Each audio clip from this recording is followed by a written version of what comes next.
morning.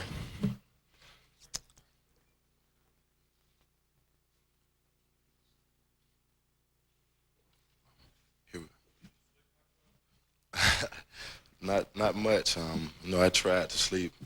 It was overwhelming. This type of win, MVP, Super Bowl champion. It's tough to sleep, but I try to do the most I can. I had about 2 or 3 hours worth of sleep, and I'm still excited for this win. So it's tough to sleep. Dexter. Yes.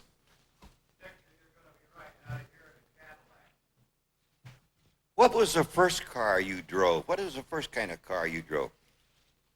My car, what my mama had. What'd you have? Well, I had a Suburban, a Chevy Suburban. That's my first car. But this is a Cadillac. This is one of the top of the line, so I can't complain about a Cadillac. Even now, Dexter. Well, I still have a Suburban, matter of fact, a Chevy Suburban and Chevy Impala. But it's Cadillac. It'll be nice addition. It's great. It's a beautiful car. I love it. Dexter, I know you're eligible to become a free agent. You couldn't have timed it better. But can you just talk about the leaders on the defense of this team? Well, we have guys like Derrick Brooks and John Lynch and the Saps. They're great leaders, but it's more than those guys. Everyone looks at each other as an individual, not as a leader or as a role player. We look at everybody as an individual. And when you have everyone, having the same mindset that we're a team and no one's better than nobody else, everything just gels together, and it's terrific. Hey, Dexter, can you talk about all week long we've been hearing from the defense how John Gruden challenged you guys back at Disney World in training camp to come up and get 9 touchdowns and really carry this team at least through the first part of the season? It was a challenge he issued to the defensive staff. He was a new coach coming in, new offensive players, a new scheme, and we knew it was going to take a while for the offense to get adjusted to the new system. But he came in and challenged us. He knew what this defense was capable of doing, and he just said, "Hey, I want you guys to score 9 touchdowns." During the regular season, we came short, but last night at the Super Bowl, we was able to score 3 on returns, and that was very big, very vital to our success. Yeah, Dexter, you mentioned lack of sleep. I guess that'll be good training for being a new father. Is this your first, and what do you know what it is, and what will you tell your new child about your first Super Bowl? Well, yes, it's my first. It's a girl, but it's early training. A couple of my teammates said you be up all night, but I guess I had the perfect time. It's during the off season, so I guess I can stay up a little longer during the off season. What's your going to be to her about the Super Bowl? Hey, Daddy was the MVP. I wish you could have been there, but you waited a little too late to come. Dexter, right in front of you. Have your representatives during the season begun negotiations with the Buccaneers front office about a new contract, or are you still at ground zero here right now? Well, it's still ground zero. My main thing was getting through the season first. When you start thinking about other things besides playing football, things get in your head and your mindset, it tends to stray away. So if you play football and play how you know how to play, the contract and negotiation come by themselves. Dexter, can you talk on your left? Yeah. Can you talk about Coach Gruden simulating Gannon in practice on Thursday, what that was like? Does he do that very often, and how it prepared you for the game? How good he is? Well, actually, it was a first. And at first, we couldn't pick him off.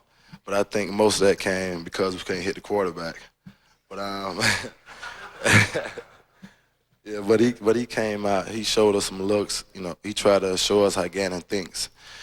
He ran a little hurry-up offensive drill. Then he'll come up and fake the hurry-up and make the defense try to adjust and show what we was doing. And he did a great job preparing us for that. It's like they say, it's hard to simulate a player's performance, but he did a great job getting us prepared for that. Dexter, staying over here, Teams with slow safeties this year were carved up a lot with the new passing offenses. You're one of the faster type of safeties. Can you talk about the role of how safeties can change if you have speed in the defenses against these short passes, long passing offenses? Well, it helps a lot. One of my Coach Gruden, he'll tell you himself that one of my strengths were being able to cover receivers, the third receivers, and that keeps our nickel back, our dime back off the field, and that brings in another linebacker, and we're able to play a lot more different defenses. But you have a guy who can cover ground. That's tough. It's hard for a quarterback to take his chances. It's downfield, especially when you're playing 3 deep. But that's the weakness of the 2 deep, throwing deep. But we had and Lynch. We do a great job reading the quarterback, and when they try to make a throw down the field, we're able to read the quarterback eyes and adjust on the ball. Dexter, there were a few outstanding individual defensive performances in this game. Did any of the guys give you a hard time about wanting a piece of that award, or what was your reaction when you first learned? Well, at first, when I had the 2 interceptions the first half, then we came back the third quarter, and Coach Gruden was still throwing the ball. I said, hey, he's trying to get Brad Johnson the MVP. But it's a West Coast offense, and that's what they do. We throw short passes to simulate the run. And he had a great game plan set up for the Raiders. He knew them well, and he did a great job adjusting and making plays when they counted. Did Simeon say anything to you? Well, he told me I deserved it. He saw me come along a long ways. Sometimes being frustrated because I'm not part of the defense, always being deep, playing cover 2. He said, just wait, your time will come. And, last night was my time, and he was one of the first guys to come and congratulate me. Dexter, can you describe the conversation you had with Chevin the other day about Larry Brown and the probability or impossibility of you fulfilling that role in this game? Yeah, he told me that. He said nobody knew Larry Brown, and a lot of guys really don't know you. They just know our superstars on defense.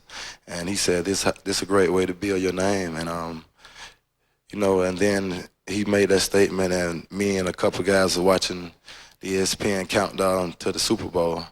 And a lot of people had picked their MVPs and who was going to do this and do that. And I was like, hey, man, they picking their defense MVP, and we haven't played the game yet. And I stated that Gannon throws the ball 40, 50 times. I can easily be a difference in this game. Dexter, did you find yourself becoming more of a student of the game this year, committing yourself more to studying film in the preseason and during the season? Yes.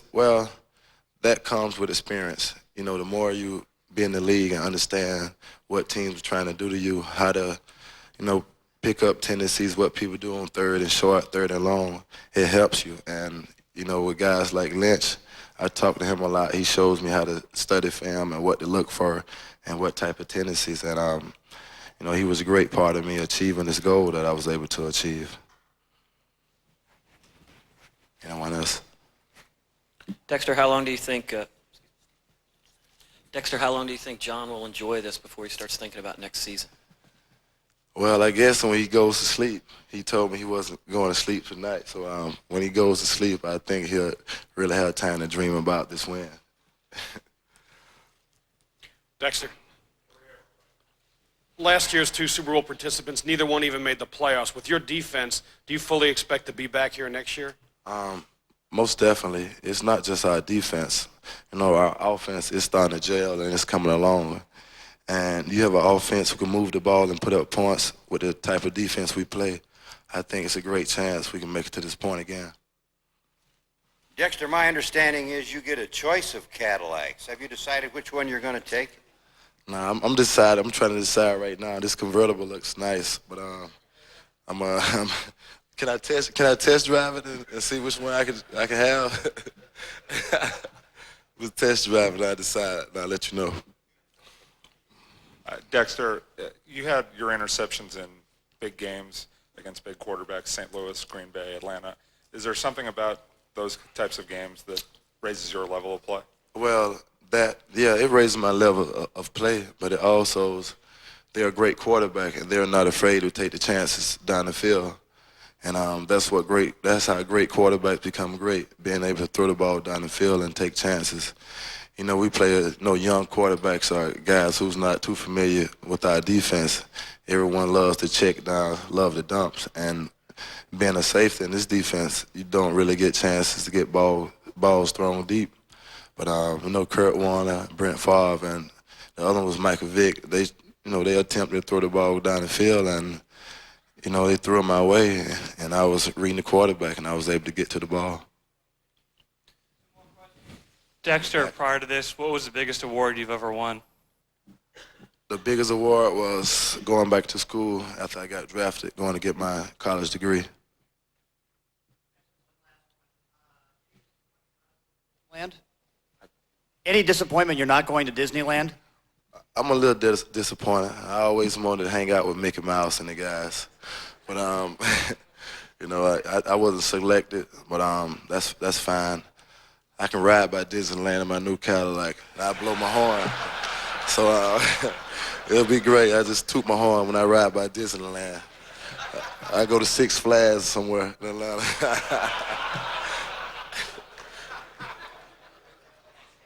That's it.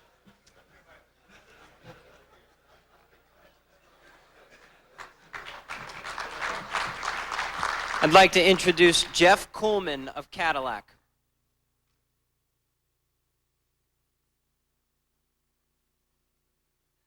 Good morning. Cadillac is the official vehicle of the Super Bowl, and it's our honor to present Dexter with the Cadillac of his choice. And if you're just joining us here on ESPN News, continuing coverage of the final Super Bowl XXXVII news conference from San Diego. We are just hearing the comments of a Cadillac representative ready to give Super Bowl MVP Dexter Jackson his new car there, as he is voted the most valuable player. Also, we are awaiting the comments of head coach John Gruden of the world champion, yes, the world champion Tampa Bay Buccaneers. And they said that you overwhelmingly, over 51%, said you would choose one of the Escalade products. So we've got a little order form here for you. I want you to just tell us what vehicle you're going to go for. Well, I thought you said I could test drive. You can test drive them too. Okay. Well, since I have my baby coming, I'm going to pick more room, and I'm going to go with the Escalade.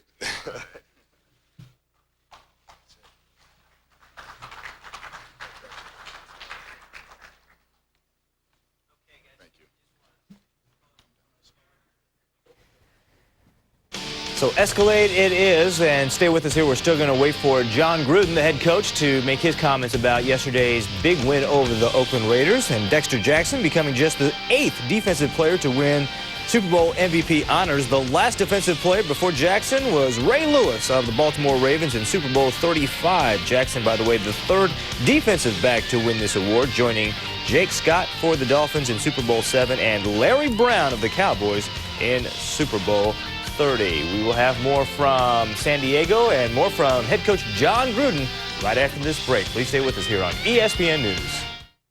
On ESPN Classic. John, it's been 11 months since you got that phone call in the middle of the night bringing you to Tampa. Can you take us through your emotions last night when you think back to that day and how far you brought this team in such a short period of time? Well, I really can't describe emotionally, some of the things that went through me last night, but I just tried to concentrate on the game itself, and that was very difficult, but it's a hard description. John, straight in front of you here. In 2001, you had a quarterback with a high degree of escapability, and in 2002, you had a quarterback who had measurably less escapability but took you to a Super Bowl. What is your short and long-range thinking about the kind of quarterback you want with the Tampa Bay Bucs in the coming years? Well, we're trying to create the robo quarterback, a guy that can do it all with his mind, his feet, his arm, all the intangibles. That's hard to find. It's hard to create, the robo quarterback, or the Terminator, as I call it. But, Brad Johnson is a winner, and that's what it's all about at that position, a guy that finds ways to win. And he's done that throughout his career. And that's the number one thing we're looking for in Tampa at that position, is a guy that's a winner. And Brad Johnson is clearly that. John, a little bit to your left. I know you workaholic coaches don't change, but I just wondered, Joe Gibbs won a Super Bowl 42. After 12 years, his health was a wreck, living this 24-hour lifestyle. Have you even given it a thought that how many years you can keep getting up at 3:17 in the morning and keep doing this? Well, I don't know how long I'm going to live. So I just try to live hard, man. I try to max out and get the most out of every day I can. And I just don't require much sleep at this time.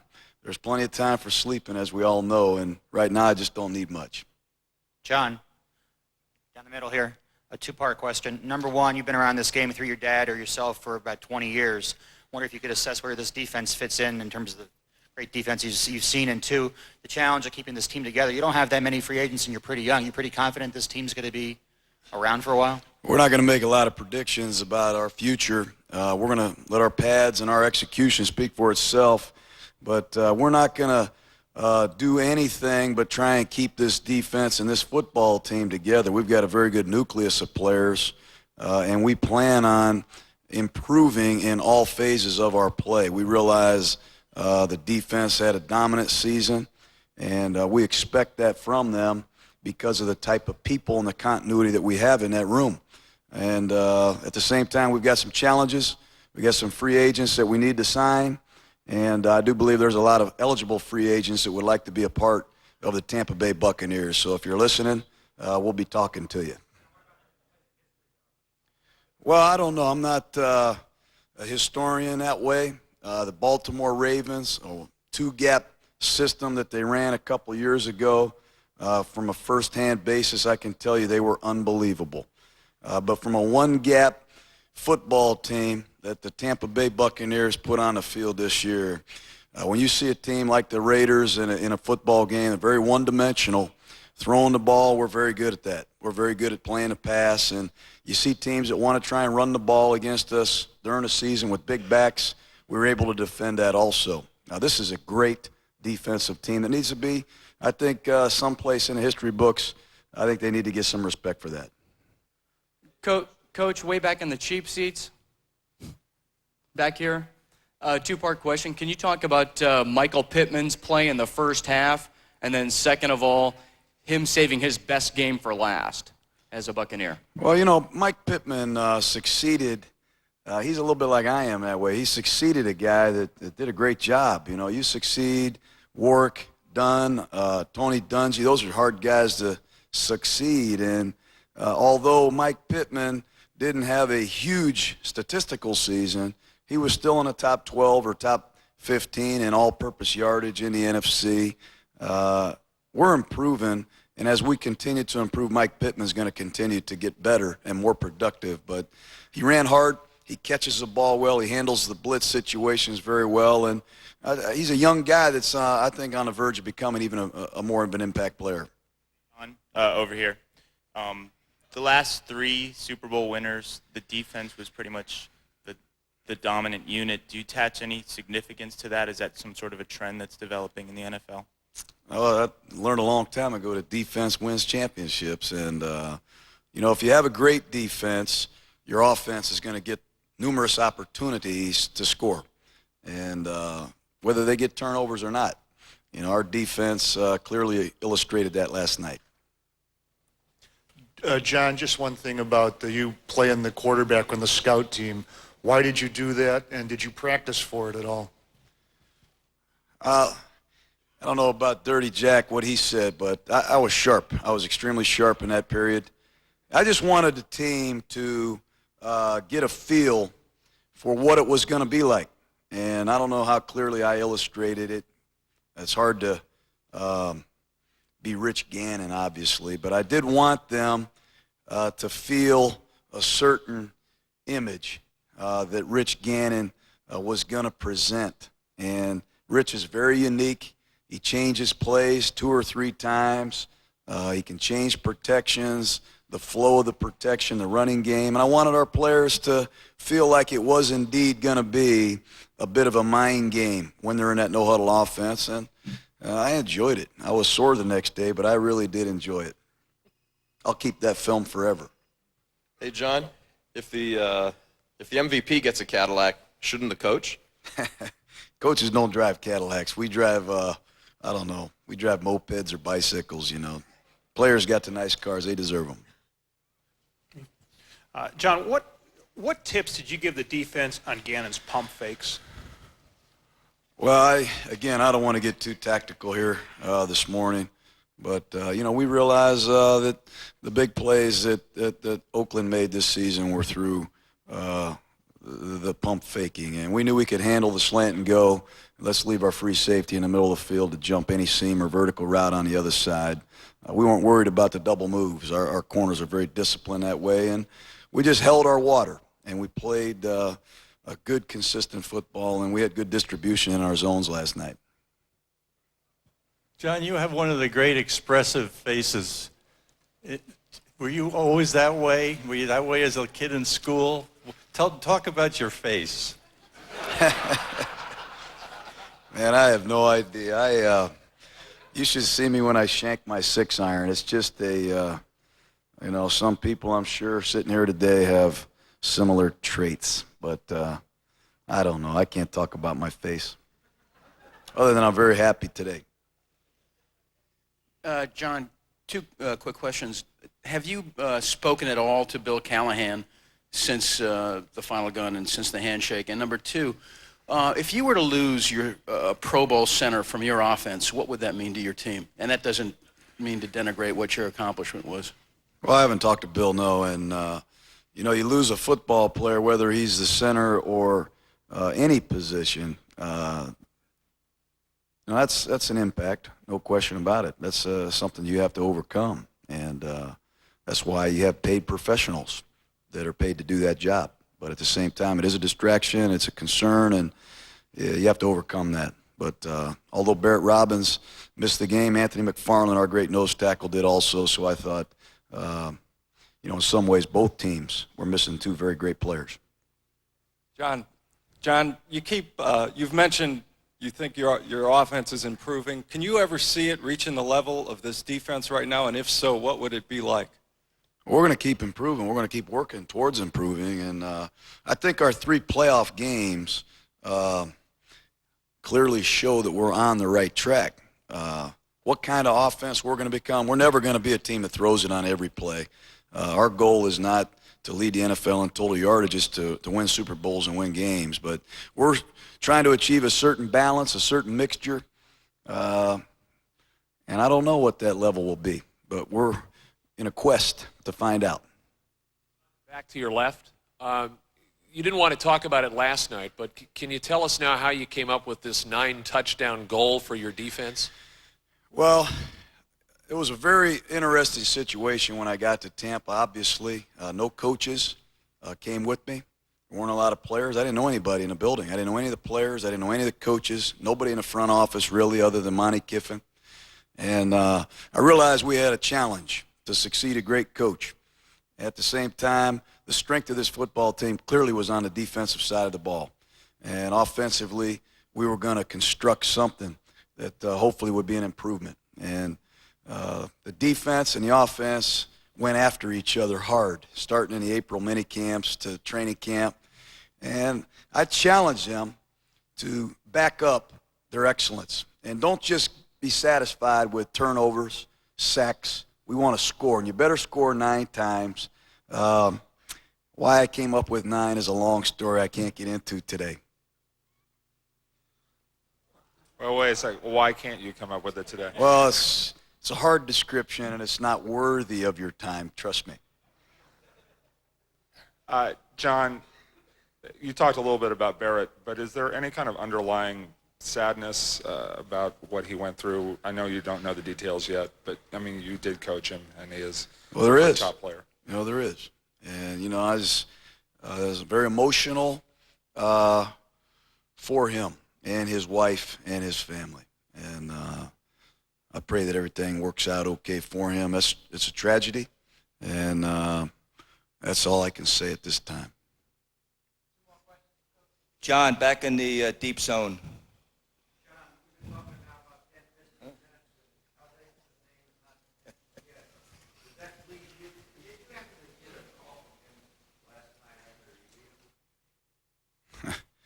I'm going to leave everybody else to talk about their team. I'm done with that. It was a very tough week for me addressing these questions.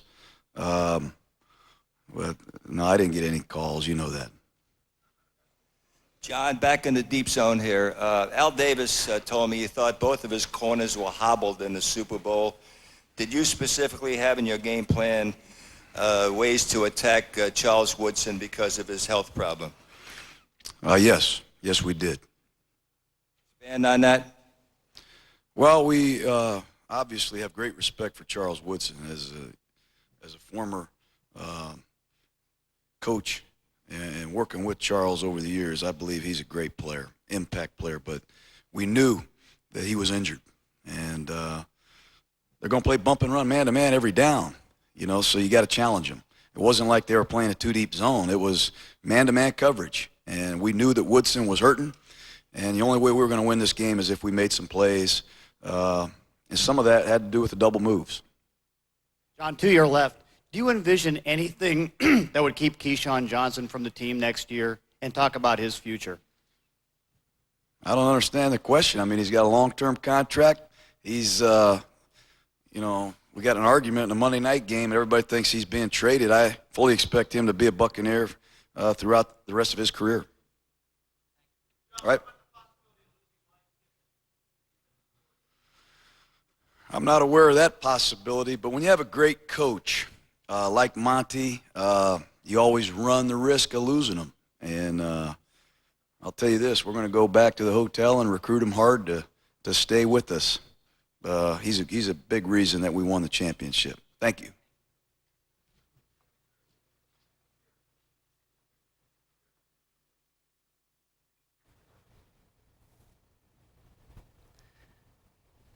So there you have it, the comments from John Gruden at 39 years old, the youngest head coach to ever win the Super Bowl. Now the Buccaneers find themselves on a list that not a lot of people would have thought they would make. They scored the 4th most points in Super Bowl history with their 48-point performance last night. The 49ers are on this list twice. They scored 55 points against the Broncos in Super Bowl 24 and 49 points in Super Bowl 29 against San Diego, the site of Super Bowl 37. And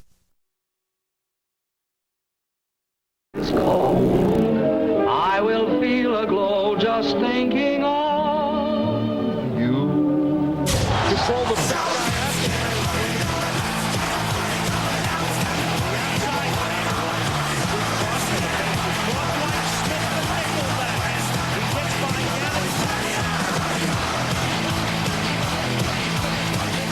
And the party continues. Your Super Bowl champion Bucs are headed for home. And good evening, I'm Bob Kendrick. And I'm Marty Tucker. Brendan is still in San Diego tonight. What a night. The Bucs reached out and grabbed their first Super Bowl ring in team history. It took 27 years. They stomped the Raiders 48-21. Just a short time ago, one of our Action News crews in San Diego caught the champions as they were boarding their charter flight for home. And we're going to be talking live with Brad Johnson in just a few minutes. Meanwhile, thousands of fans are already converging on Raymond James Stadium right now to give them the hero's welcome they deserve a little bit later tonight. The team is expected to be at the stadium at 8 o'clock, maybe 8:30. Let's check in with Action News anchor Linda Hurtado, who is inside, made her way inside Raymond James Stadium. I don't know how you got through that crowd. Or the security. But yeah, we just got in here, Marty. I got to tell you, the stage, as you can see behind me, has already been set for the great welcome home celebration. I have to tell you, it's a little eerie inside Ray J right now because I'm one of the few people, and it's kind of quiet. We hear them checking audio every once in a while, or we hear a helicopter overhead, or we hear the fans cheering outside. Now, why are they outside? That's because the gates to Ray J do not open until 6:45 p.m. Now, as you mentioned, Marty, the Tampa Bay Buccaneers are scheduled to touch down at Tampa International Airport at around 7:30, between 7:30 and 8, and they should make their way to Ray J by about 8:15. Now, if you get here early, there's plenty to do. They're going to be showing videos. QIK will be here, getting everybody all pepped up. There may even be a band. If you cannot make it to the celebration tonight, of course, we'll be carrying it live. And there's also a big celebration we want to tell you about tomorrow. It starts at 3:30, and it is a parade that's going to be in downtown Tampa. I understand the beginning of that parade will be at Bayshore Boulevard near the Davis Island Bridge and will wind its way all the way into downtown at Kennedy near Likes Gaslight Park, and that's where they will have a short ceremony there. Now, I've got to tell you, this is probably one of the only times that you will be able to get into Raymond James Stadium for free. Come here and grab any seat that you want to grab, and fans know that, and they've been excited about this all day, and they've been lining up outside, Ray J, and that's where we find ABC Action News reporter Nanette Miranda. Well, it's looking like typical game day here outside Raymond James Stadium. Cops have the streets blocked off and cones set up to prevent turning. It's all in an effort to make sure the Bucs homecoming goes smoothly with as little headaches as possible. The traffic is picking up as people get off work and make their way to Raymond James Stadium, where the homecoming for the Bucs will take place later tonight. Although the Bucs won't get here until about 9:30, parking gates will open in less than an hour at 6 o'clock. There was traffic earlier, too, outside Ray J. People lined up to get their Super Bowl champs merchandise first thing this morning, some as early as 5 a.m. We were set up at 5 o'clock this morning. Was it busy then? There was a line out halfway down the street here. Many patiently waited. Tampa Bay, #1, brother. That's really all they could do to get their hands on this hot merchandise. About an hour. That's not bad. Actually, I waited an hour last week. Back in their heaven. Hey, I'm a diehard fan. City leaders worked hard today to make sure everything goes smoothly and ironed out details of tonight's logistical challenge with so many people wanting to welcome home our hometown heroes. Traffic is a big headache. We're putting our traffic plan together. The police department is working to ensure that those getting home will be able to get home, and we'll be able to park some people to get the streets cleared. So the key here is to bring as much patience as you would on game day. Nanette Miranda, ABC Action News, Raymond James Stadium. Well, now you've seen the up here, action. It looks like game day, but this is better than game day because we already know the outcome. We are the Super Bowl champs. Let's take a look at the crowd already gathering around the stadium, getting ready for tonight's big welcome home party. The fans started pouring into the parking lot around 3 o'clock this afternoon. They are tailgating and soaking up the Bucs' success. They simply cannot wait for the team to get here. The party is underway right now. And over at the old Tampa Bay Mall, we can pan our camera over to show you that it is filling up with cars, but there is still plenty of room for you. So if you are going to head out to the welcome home party for the team, you'll want to head out soon because the traffic is moving slow around the stadium. We're going to keep an eye on things from Action Air 1, and we will let you know how the traffic is progressing. There's that shot of the mall showing you that it is packed with people in the mood to party, to celebrate the Bucs' success. And as I mentioned before, the traffic is moving a little slow, and we're going to keep an eye on things and let you know how things develop. Back to you. All right, Laura, thanks. We've got 3.5 hours yet before the rally really gets underway. People have been out there all day. Yeah, it's going to be very busy, I would imagine, within a couple of hours. Well, win the Super Bowl, go to Disney. The two really do seem to go hand in hand. Just like that. So where else would you expect to find the Bucs' Brad Johnson today but Disneyland in Anaheim, California? Yeah. Brad joins us now live from there, and this is an interview you'll see only on ABC Action News. Hey, Brad, boy, it's really gearing up, the celebration here. Oh, I know it's incredible. I think about what it's done for the Buck franchise. What I can only imagine what the Buck fans are doing there and how crazy it's going to be tonight at Raymond James. So. Actually, tonight I'm in Disney right now. I'm gonna go do the Jay Leno show. I'm gonna catch the red eye, and then I'll be back for the parade tomorrow. So I wouldn't miss that for the world. Oh, that's great you're coming back. We didn't know that, and I see you with the castle behind you there. I know you had visualized, fantasized about being a world champion millions of times before. How does the reality square up opposed to the fantasy?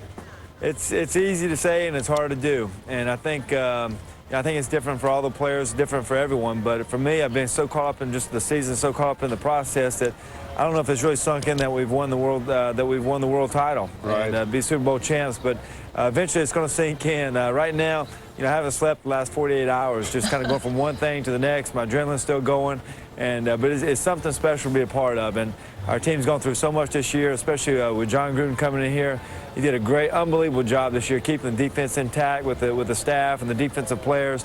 And offensively, we had 8 new starters and a whole new offensive coaching staff, and we really improved throughout the course of the season. But it's been an incredible year, and to accomplish what we did is something special. It'll always be remembered in Tampa history. Well, it really has. It's been exciting. You know, Brad, the one thing that I love about your particular situation is that this Super Bowl win is such a wonderful example of a guy, I think, who had to believe in himself more than other people around you. And, you know, you went to Florida State. You weren't the star quarterback there. You went in the pros, and you weren't the star quarterback there either. But you came here to Tampa Bay, and you stuck with it. And, of course, you're the one holding the Super Bowl ring and not the other people, you know, that you left in your wake. And I just wondered, along the way, did you ever, I was asking your mother about this, did you ever get discouraged and think, hey, maybe pro football is, you know, not what I should do. Maybe I should get out of it after a few years. I mean, where did you get that stamina from and the perseverance?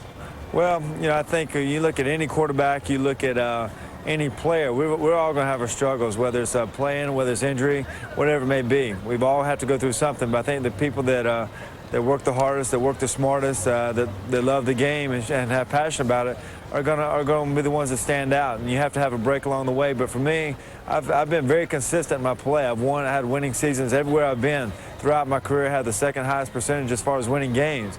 But where you leave a mark is in the playoffs. And for us to win as dominant as we did in the playoffs, to win the Super Bowl, it leaves a mark, and it's something special. It kind of validates everything that you've done before and validates your career. So just love being a part of this team and love being part of the Buck franchise. Well, you're going to have winner attached to your name from now on, Brad. By the way, your mother is not allowed to pull a Keyshawn Johnson and not talk to the media anymore. She has to agree to every interview. We just love her.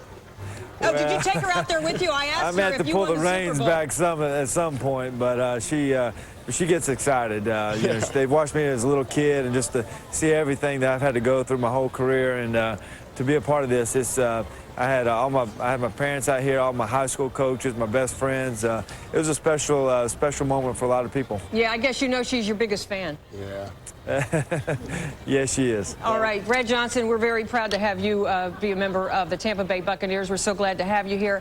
You have a good trip home. Yeah. All right, sure will. I'll see you at the parade tomorrow. All right, get back quickly. Thanks, Brad. Well, not every fan is standing in line for Super Bowl memorabilia. Not every fan plans to pack Ray J for a sports hero's homecoming tonight. For some, these things just have nothing to do with being a Bucs follower. ABC Action News reporter Jackie Calloway joins us live now from Tampa International Airport, where the Bucs will come in later tonight. Jackie? Marty, we just found out a little while ago the time is changing. They're now arriving here at 7:51, a little under 3 hours away. And although they haven't gotten here yet, that's not stopping some of the fans we found from creating their own Bucs homecoming experience.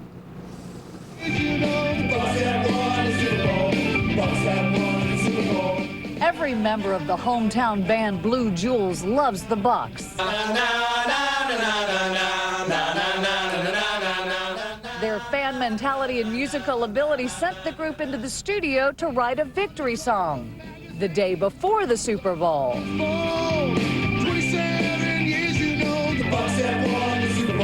It was our premonition from the beginning that they were going to make it to the Super Bowl, and here we are now, champs. I got this one. Was one of the first ones.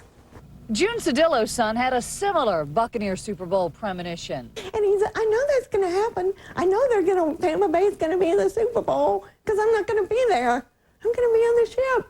Patrick, a Navy man, will soon sport world champ memorabilia. John Lynch. His mom's mailing a box full of Bucs clothing to her son, whose call to duty in the Persian Gulf cost him a trip to the biggest bowl game on earth. He's going to be so happy because he says, I'm patiently waiting for my Super Bowl shirt. Just goes to show you every Bucs fan has a story. Again, arrival time for the world Super Bowl champs, less than 3 hours. We'll have that for you live. Bob? All right, Jackie, and you know, we're right across the street from Ray J here on Himes Avenue in Tampa. It gives us front row seats and you in turn for the big party tonight. We also saw firsthand as those parties began last night, and in fact, this is, I think, what we can expect when the Bucs return in a couple of hours. This was the scene from Action Air 1 following the big win last night. Fans made their way to Dale Mabry en masse, with thousands and thousands of vehicles. Some didn't even need their cars, though. They just walked through the streets and onto the islands. And some fans got really creative when it came to showing their team spirit. Our cameras caught these two guys running through Ybor City last night with very little on. They were wearing some sort of Speedo, always an imaginative and risky fashion choice. They had their bodies painted. One guy even used his Bucs flag as a cape. Oh boy. And the party stretched all the way to San Diego, too. Bucs fans who weren't lucky enough to get inside Qualcomm Stadium cheered on the team from just about anywhere they could find a television set. Let's go out to action. Sports director Jay Crawford, who is still basking in all of that San Diego sunshine and, of course, in the glow of that Buccaneers Super Bowl win. Can't let you come back just yet, Jay. Well, no, we actually have one more day here in San Diego, and then our whirlwind trip of covering the Buccaneers finally comes to a close. For most of us, it all began nearly 2 weeks ago when we headed off for Philadelphia, but certainly the way it ended made it all worthwhile. What the Buccaneers did here last night speaks volumes for John Gruden, both as a judge of talent and as a motivator of men, a leader of men. During the offseason, he knew the offense was not good enough. He went out and picked up 3 very key components: Joe Juravicius, Keenan McCardell, and Michael Pittman. And what they did last night really it tells you how good John Gruden is at picking talent. They accounted for 2 touchdowns and more than 50% of the Buccaneers' total offense. He motivated these players to peak at exactly the right time, and they did that. And I guess it was true what he said all along. It is not where you line up, but where you wind up. Nearly every single day for the past 7 months, the entire Tampa Bay Buccaneers organization has been focused on one task. Rarely did they collectively lose focus. Last night was the crescendo as all 53 guys came together at exactly the right time. We never stopped believing in ourselves, regardless of what anybody else said. We stuck with it, fought hard, and we came out victorious tonight. Super Bowl champs. One time for Tampa, roll the red carpet. Here come them Bucs. We believed in ourselves, regardless of what we came to. It was destiny for us to win today, and we did it. World champions, what it's all about. It's all about we did it. We #1 in the world, baby. Yeah, I've been waiting a long time for this. A long time. Oh, I'm happy. I'm happy. I'm happy. Early on, it was the Bucs' unheralded and overlooked offense, giving this team some breathing room. Players like Mike Allstott, Brad Johnson, and Keenan McCardell gave the defense a lead they're not used to having. Then it was Derek Brooks, Simeon Rice, and Warren Sapp doing their thing. But this, more than anything else, was victory by committee, as unheralded players like Dwight Smith and most valuable player Dexter Jackson proved you really do win as a team. We stood as a group and said we're going to do something special, but we knew we had to win a world championship to do it. That was our ultimate goal. But before this game, we said if we go down and win a world championship, we will go down as one of the great defenses of all time. And I'll let everybody else say it, but I'll say it too. We didn't just come here just for the vacation. We came here to win it, and that's what we did. We weren't supposed to get out of Philadelphia with a win, and look at this. It's the best thing that could have happened for us. Offense hit the stride right in time. Defense was rolling all year. This is special. #1. We bring it back home.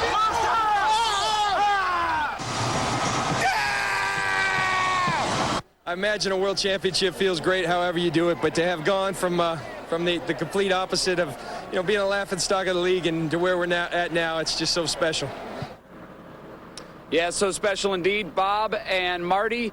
The Buccaneers have played above-average football for the past 6 seasons, but now they can take their rightful spot in line with some of the NFL's truly great teams. They accomplished what so many thought they never could. Guys, we'll be back live from San Diego with more in just a little bit. Good point, Jay. Yeah. You know what I think? For a lot of them, it might be hard to put their hands around a Super Bowl win because it's not tangible. But to see yourself on the box of a Wheaties box. Yeah. I mean, to me, that's something you can put your hands on. I'm on a Wheaties box. You're a hero now, that's for sure. Right. The Tampa Bay Buccaneers on Wheaties boxes. Still ahead tonight, a look at some of the other stories of the day. The latest report from UN Chief Inspector Hans Blix may have the U.S. a step closer to war in Iraq. We'll hear what he had to say. And after action weather, the party. My bases, the liquor store in his faces. This kid's outrageous, he buying them by the cases. Cause once I cop him, I gut him and switch the laces. They all purpose, shit hurt me, kinda like my dating. I said, give me 2 pounds, I need 2 pounds. ABC Action News, taking action for you. This is a breaking news report, live from ABC Action News. And good evening. We interrupt our programming to bring you this special edition of Bucs Zone. I'm Bob Kendrick. And I'm Marty Tucker, and ABC Action News is your station for complete coverage tonight of this historic event, because in just a few minutes, the 2003 Super Bowl champions, the Tampa Bay Buccaneers, will touch down at Tampa International Airport. And this, when they do land, this is what is going to be waiting for them. Thousands of fans right now are packing Raymond James Stadium to give a big congratulations to the team. This shot here is a couple of hours old now, and again, this crowd has just gotten larger and larger and larger over the past 15, 20 minutes, half hour. Our live team coverage starts right now. ABC Action News reporter Laura McElroy is live in Action Air 1 with a bird's eye view of the stadium, and she's been flying up there all afternoon. And Laura, what does it look like from where you are? It really looks like game day down below me, except for this is better because this time we already know the ending. We are the Super Bowl champs. Just take a look at Ray J. It is packed. I think every seat in the lower level is full. It really is spectacular to see it from the air. The large crowds started showing up around 3 o'clock. Large crowds were surrounding the stadium, waiting to get in. They opened up the doors about 45 minutes ago. And as I said, I think just about every seat on the lower level is now filled. And there are people still streaming in.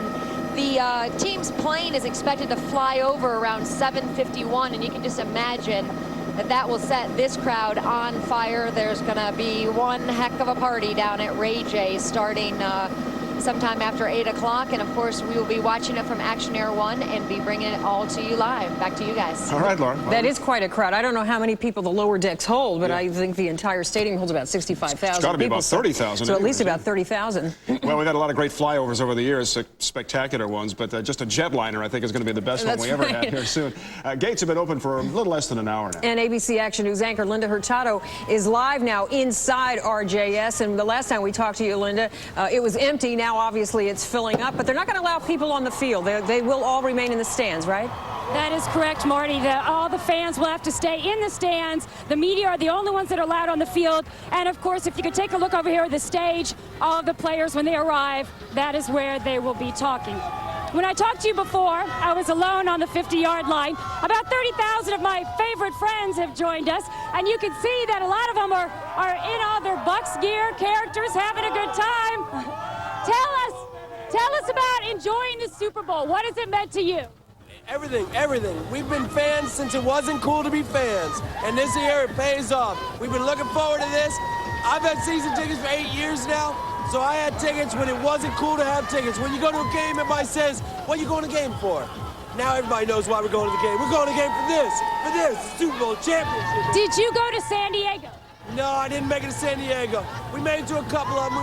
We went to New Orleans, we went to Atlanta, we went to a couple of ways. But we made it to all of them here in the Ray J, and that's the ones that count.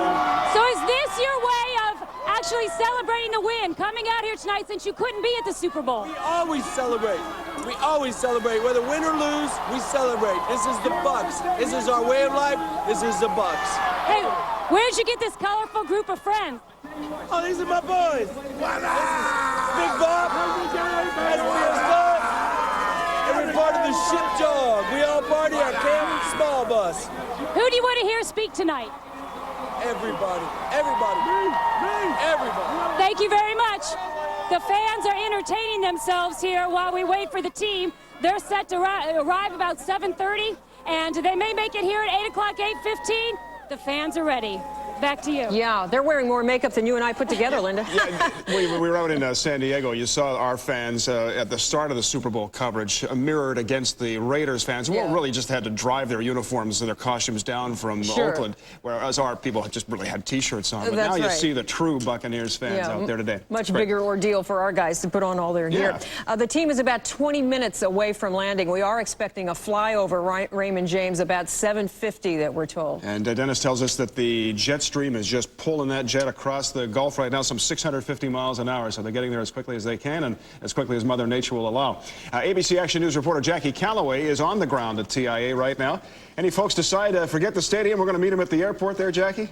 Well, not so far, probably because no folks are actually allowed out here. We're standing just a few feet off the tarmac. I just spoke with a member of the Tampa Airport Authority, and they were saying this is the final plan. 7:51, a 737 charter jet actually flies over the stadium, as you guys know. 7:55, it should be touching down right here at TIA, and by 8 o'clock, the door should come open, which puts the team right at the stadium about 8:15. They've got a little something planned here for the team. I'm going to back off here and show you. You've actually got large fire trucks out there on the tarmac, and I'm told that they're going to actually shoot a stream of water, like an arch of water, and the jet is actually, after it lands, supposed to roll right through this arch of water. So that's kind of like the little welcome home from out here at Tampa International Airport.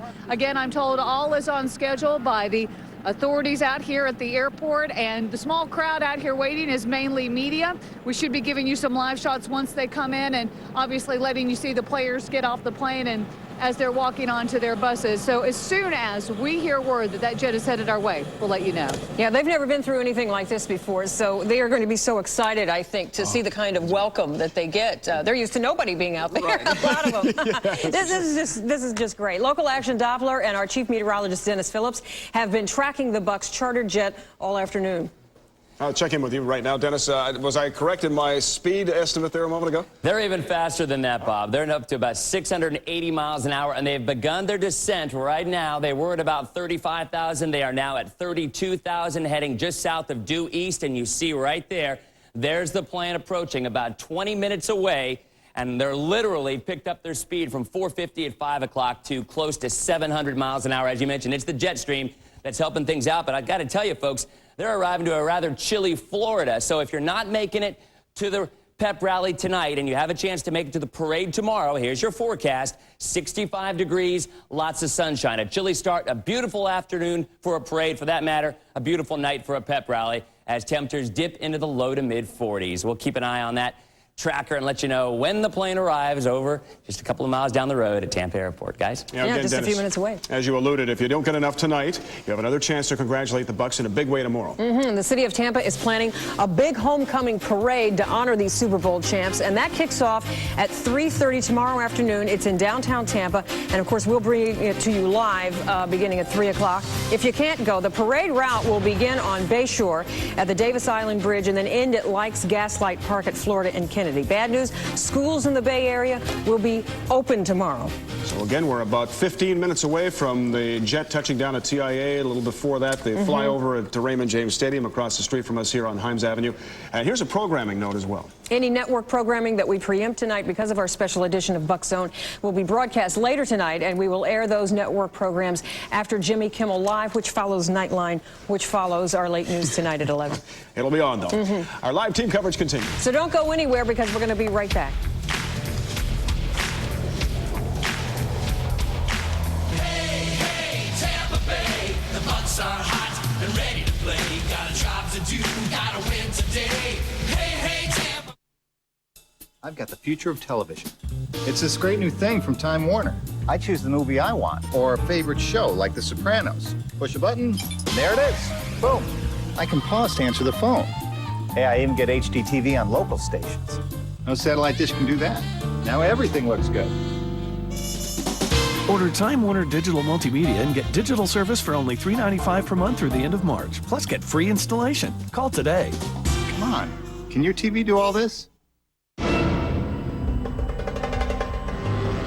There are over 100,000 firms that prepare taxes.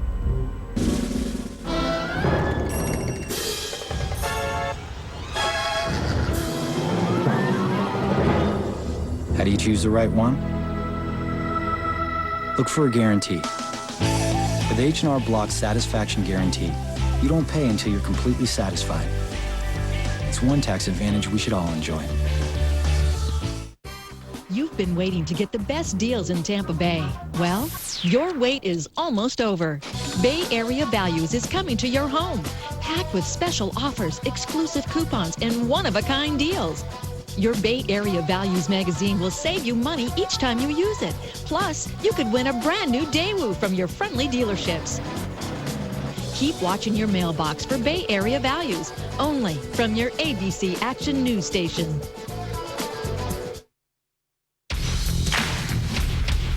We continue our live team coverage of the Bucs Welcome Home Rally. Fans have been arriving at Raymond James Stadium all afternoon. It's surprising. There were a lot of folks here at 2:30 in the afternoon. Here. Skipping work. Yeah. That's right. Many roads around the stadium are closed. Also, that means if you are trying to come down at this point to RJS, expect lots of traffic, if not roadblocks. Our live team coverage continues right now with ABC Action News reporter Nanette Miranda. Nanette is on the ground. And where are you located exactly, and how are things? Well, Marty, I'm on Himes Avenue waiting for the team buses to drive right by here. Many fans are already inside the stadium waiting for the grand entrance. Many of the fans are here now, but they also stood in line at the gates for hours before for this moment to congratulate the Bucs for bringing home the Super Bowl trophy for the first time. The stadium opened promptly at 6:45, and mobs of fans rushed in. Some ran in with excitement, much like you see in the day after Thanksgiving sales at the malls. But of course, for us locals, this is much more exciting. And as you can see, many of these fans are still waiting to go inside the stadium. Here's the Palmer family from Newport Richey. You drove all the way down here for this? All the way for this. I can't hardly hear anything you're saying. We're out here getting wild and my phone's ringing, but yeah, watch them through a lot of losing seasons, and now they're getting crazy and wild and winning, and they get to start it off on a good note. Why do you think it's important for you to be here and for fans to be here? To come out here and just support the Bucs and get crazy over all these losing seasons. They're winning, yeah! Yeah! Has it sunk in yet? It's sunk in, yeah, it has. From the beginning today, starting last night, all through today, up through the next week. Everybody's going to be getting crazy. Must be great for your kids to experience. Yeah, well, they're loving it. They're loving it. They're having a ball out here. All right. Well, thank you. That's the Palmer family. The Bucs plane is scheduled to land just before 8 o'clock, as we had said before, and the buses should be driving by here a few minutes after that. Back to you. That's right, Nanette. Good analogy, too, the Thanksgiving sales with all the crowd rushing. Didn't carry that threat of violence that the Thanksgiving sales always have. No, that's worse. That's right, because that's a group of women after that, and we got some men mixed in here. That's right, good-natured stuff. Also, we want to call your attention to the fact that they are expecting the Bucs flyover in about 10 minutes. So the plane will fly over Raymond James Stadium and then land over at TIA. We are estimating about a 7:51 p.m. flyover for that. Getting very close. Seats filling up very quickly inside the stadium. You saw the hordes just streaming in there now. At ABC Action News reporter Serena Fazan is live right where the players are supposed to enter the stadium. Those are some prime seats. That's right. Those are some prime seats, Bob. And you know what? The cheerleaders aren't here yet. So we're riling up the crowd. Hey, guys, how do you feel? They are so excited, and they are prime seats. Here, let's give you a tour. The players are going to come in through the tunnel, which they typically come into. They're going to run out onto the field. We're going to try to talk to a few before they get there. But there are some people that are actually inside. Hi, Nick. Hi. Here's Nick. Nick, he's 8 years old, and he's been a Buccaneer fan his entire life. Nick, who's your favorite player? Sapp. Why Sapp? Because he always hits them down. He always hits them down? Yes. Are you going to try to talk to him today? Yes. What are you going to say? I'm going to see how are you doing and all that. This is exciting, isn't it? Isn't it? Here, show everybody your sign. We gave him a Bucs. Yeah. Go Bucs. Thanks, Nick. Now here's the field. We heard Laura McElroy mention earlier that virtually every seat is full. Typically, this stadium seats 66,000 people. Every seat in the lower tier is filled, and now we're seeing people sitting up on the very top seats as well. I also want to let you guys know, as we've heard, it's very chilly, but that isn't stopping any of these fans. They're ready to go. Let's talk to one more person. Hey, guys, how did you get down here and not up there? His dad's a security guard. Her dad's a security guard. Do you feel lucky then? Very. Okay, who's your favorite player? Rondé Barber. Do you hope to see him tonight? Yes. What are you going to say? Hi. All right, thanks a bunch. I'm going to toss it back to you guys in the studio. All right, I like that subtle sign promotion too, Serena. Hey, those happen to be our signs. Those happen to be our signs, okay. One very important player, it won't be Rondé, but one very important player is not going to be at the rally tonight. That's right. Earlier tonight, we talked with Bucs quarterback Brad Johnson.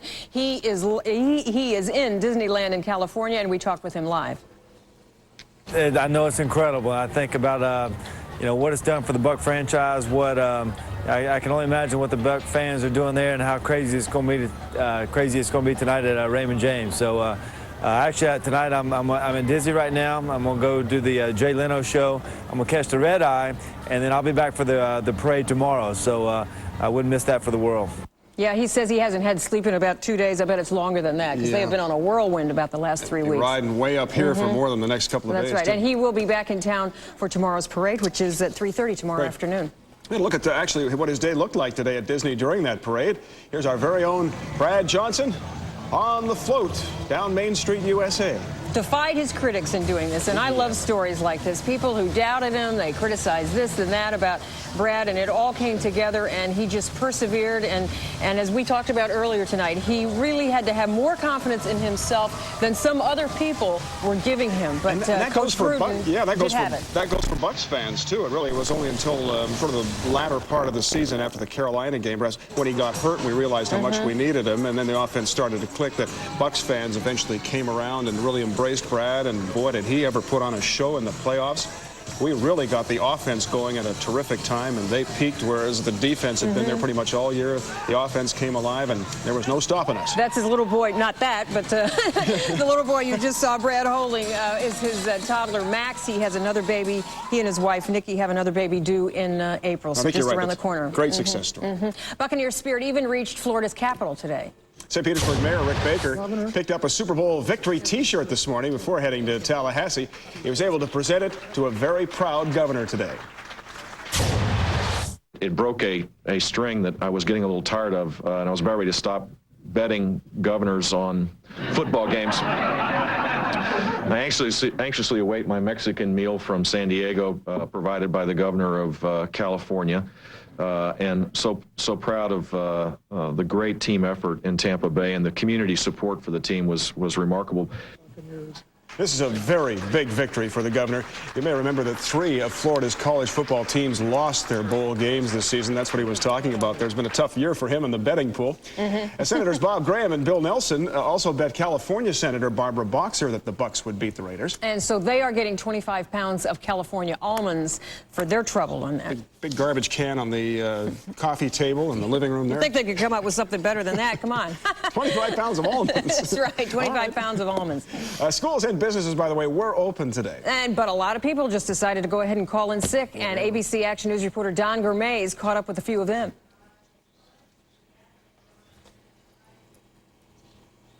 Got this book. At this Hillsborough School library, the wrestling coach filled in for someone who took a sick day today. We don't know if this is a case of the Buccaneer flu, but more than 1,000 teachers took a day off today, twice as many as usual. Many of them are probably legitimately ill. But many of them... Well, I can't account for Bucs fever or a Bucs flu, whatever you want to call it. However, teachers are entitled to their sick days. It's not just teachers. Almost every profession and every business had higher than usual absentee rates today. I mean, why work when you can stand in line for 2 hours to buy souvenirs? This is a time to celebrate. Our drive from Orlando. We just came from Orlando. You gotta love it, man. Some people weren't calling in sick to celebrate. The sheriff's office says about 40 people in the Bay Area were busted for DUI. Cops rarely see that many drunk drivers on a Sunday, and Tampa Bay rarely sees that many people calling in sick. Oh, it seems the cure to the Buccaneer flu can be found at any souvenir stand. Raise your hand if you're playing hooky from work. Everybody? Celebrate.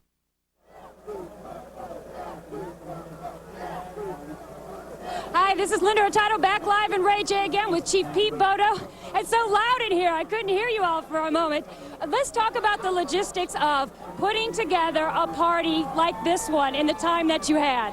Oh, God. First of all, the mayor turns around and he says, we need to have it done. When do you want it? He tells Julie Harris today.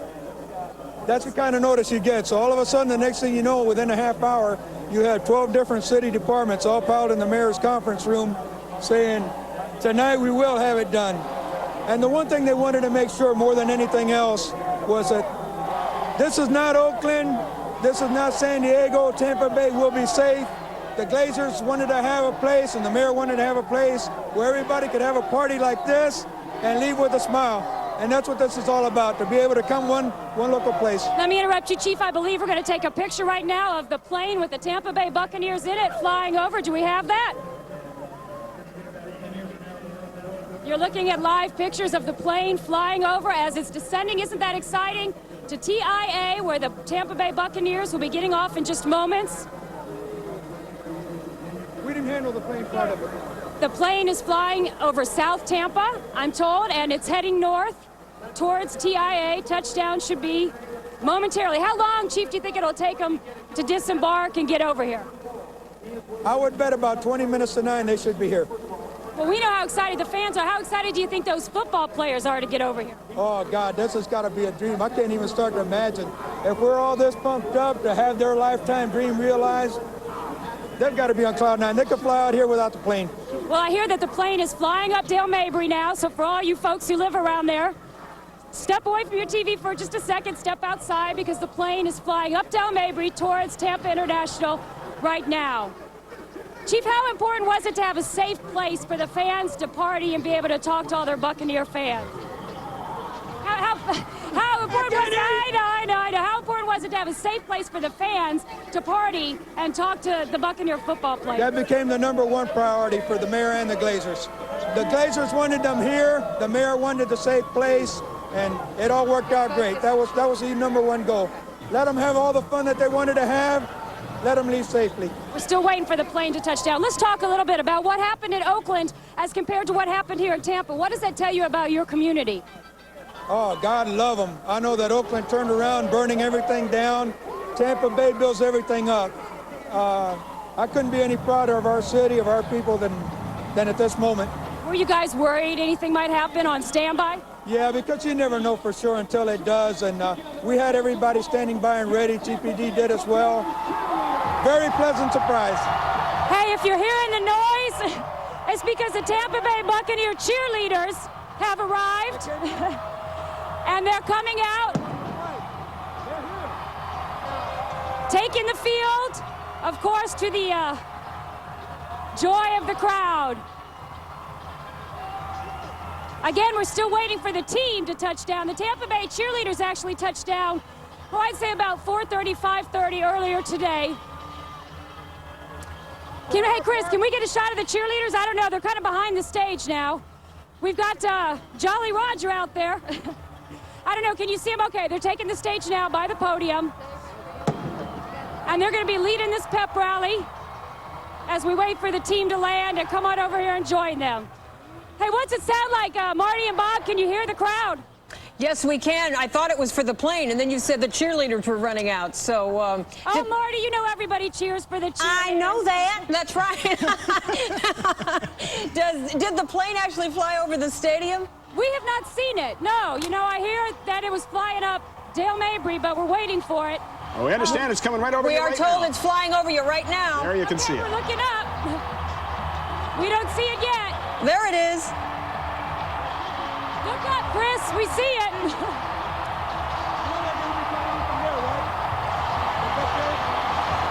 Oh, isn't that great? That is great.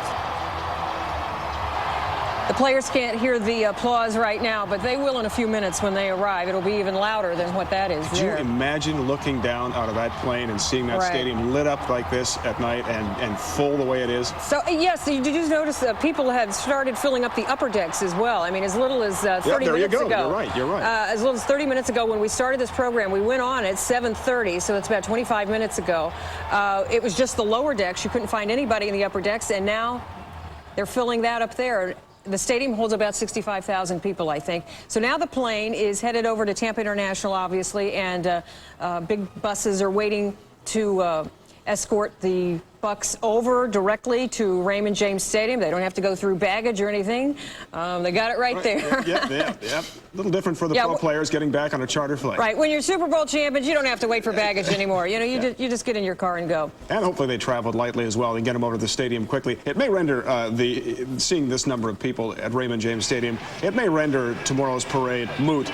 But if ever there was an area that deserved 2 celebrations for a world championship, it is this area. They have waited so so long. Yeah. 27 seasons it took to get to this point, and look at these long-suffering fans, not to mention long-suffering players. You know, I was thinking of players who have been with this team, former Bucs, who look on this and they think, hey, why couldn't they have played like that when I was there? You know, people who spent several seasons there. I should also mention that last night's Super Bowl was the second most watched Super Bowl in Super Bowl history.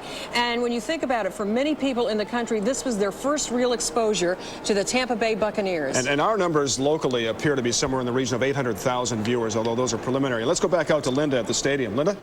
Hey, Bob, you know, I'm looking around trying to speculate on how many people are here.